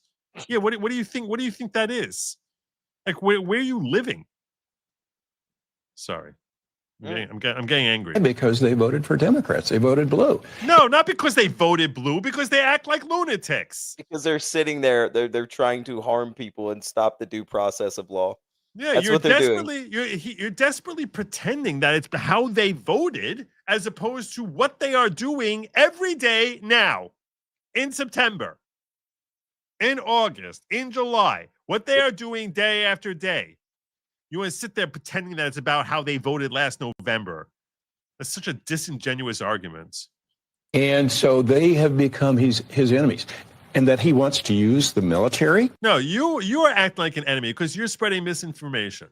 You're trying to rile people up that he's acting out of racism, or that he's acting out of misogyny or sexism or some sort of homophobia or transphobe, whatever phobia words you want to make up. That you basically want to pretend that that's why he's doing it, rather than there being actual lunatics who are trying to stop his own executive branch from performing executive branch action. It's like, but instead you want to pretend that it's like he's trying to punish people for how they voted. So stupid. It's one of those old Democrats that doesn't care about anything. And he's terrified about the Overton window shifting. He's terrified about all this stuff because they're going to lose all their little cudgels that they've got. It's just simple as that. So They are. Yeah. In our cities? The military is designed, and our mission is to, excuse me for saying after 36 years, I still. I think you're entitled to own it. The military is to protect our nation. The military is not to police our nation. It's not policing our nation. It's only policing if they're going out there trying to enforce local city ordinances. They're trying to ensure federal law that is policing our nation, especially protecting the agents who are trying to help clean out non-Americans. I mean, this would be a domestic issue. Americans. This is a domestic issue, and I do believe they took an oth that says foreign and domestic. I think he's forgetting that enemies, foreign and domestic. Part. Yeah. Anyway, I can't. I gotta get out of here. I still have to go. I still have to do locals. Yeah, you got to go over there. You got to be nice. My union spent $1,000 a month on health. Better plan. I pick a doctor and pay $100 a month for outpatient care and $200 a month to hospital for major medical. Yeah. It's really Joe, good. Australia's population 23 million, USA population well over 300 million. Absolute brain dead comparison by her. So Yeah, the math doesn't math ever whenever you do that. And that you hit it nail on the head earlier with the homogenous societies versus non, because you invite so many different genetic problems when you do that. and it's now more, yeah. So the point is to try comparing the United States of America to other countries is you can't do it. You silly. never can. It's Yeah. silly. So anyhow, tomorrow evening will be Yom Kippur, so I will not be here. Neither will I. Neither will Pat. Neither will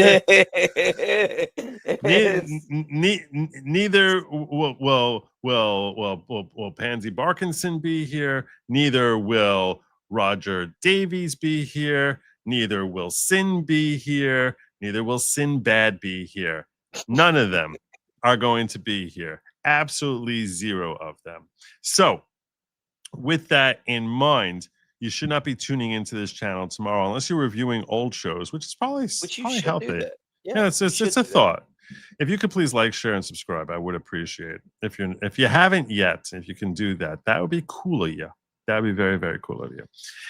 Anyhow, but I'm not going to be here tomorrow evening. I do expect to be streaming Thursday, probably late, though, because Yom Kippur is going to end like at 8 o'clock, and then I first have to start doing research and putting together a stream. So I'm probably going to start late on Thursday, just giving you that heads up. I also plan on putting up a calendar tomorrow. But right now, we're all going over to locals. That's where I'm heading. I'm heading over to locals. We're talking about Megyn Kelly and the whole brouhaha around her. And I'm also going to have some thoughts for you about penance that I'm sure you've never heard before. So those of you who enjoy that type of ethical religious talk, you'll probably enjoy that. The Megyn Kelly thing, I think, is also my take is probably something a little different than what most people are saying. I thank you for joining me, Sin. You're awesome. Please make sure you sub up to him. If you're looking for the locals, the link is in the. I don't know why the link. Is it in my description here? As Nathan said, it wasn't. So. Yeah, I'm gonna put. Yeah, here we go. I don't know why. I thought I put it in here. Locals. Look at you. Look at you, man. After. I don't know why it is. It's not there. After party.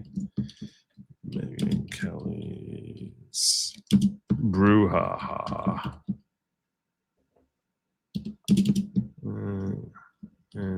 Professional.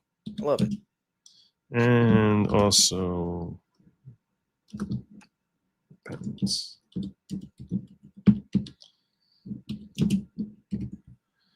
All right, now it's saved there. Now it's there. So you can all click on over there. I should be there like in 2 minutes or so. I just need to just wash my face and start schmanning.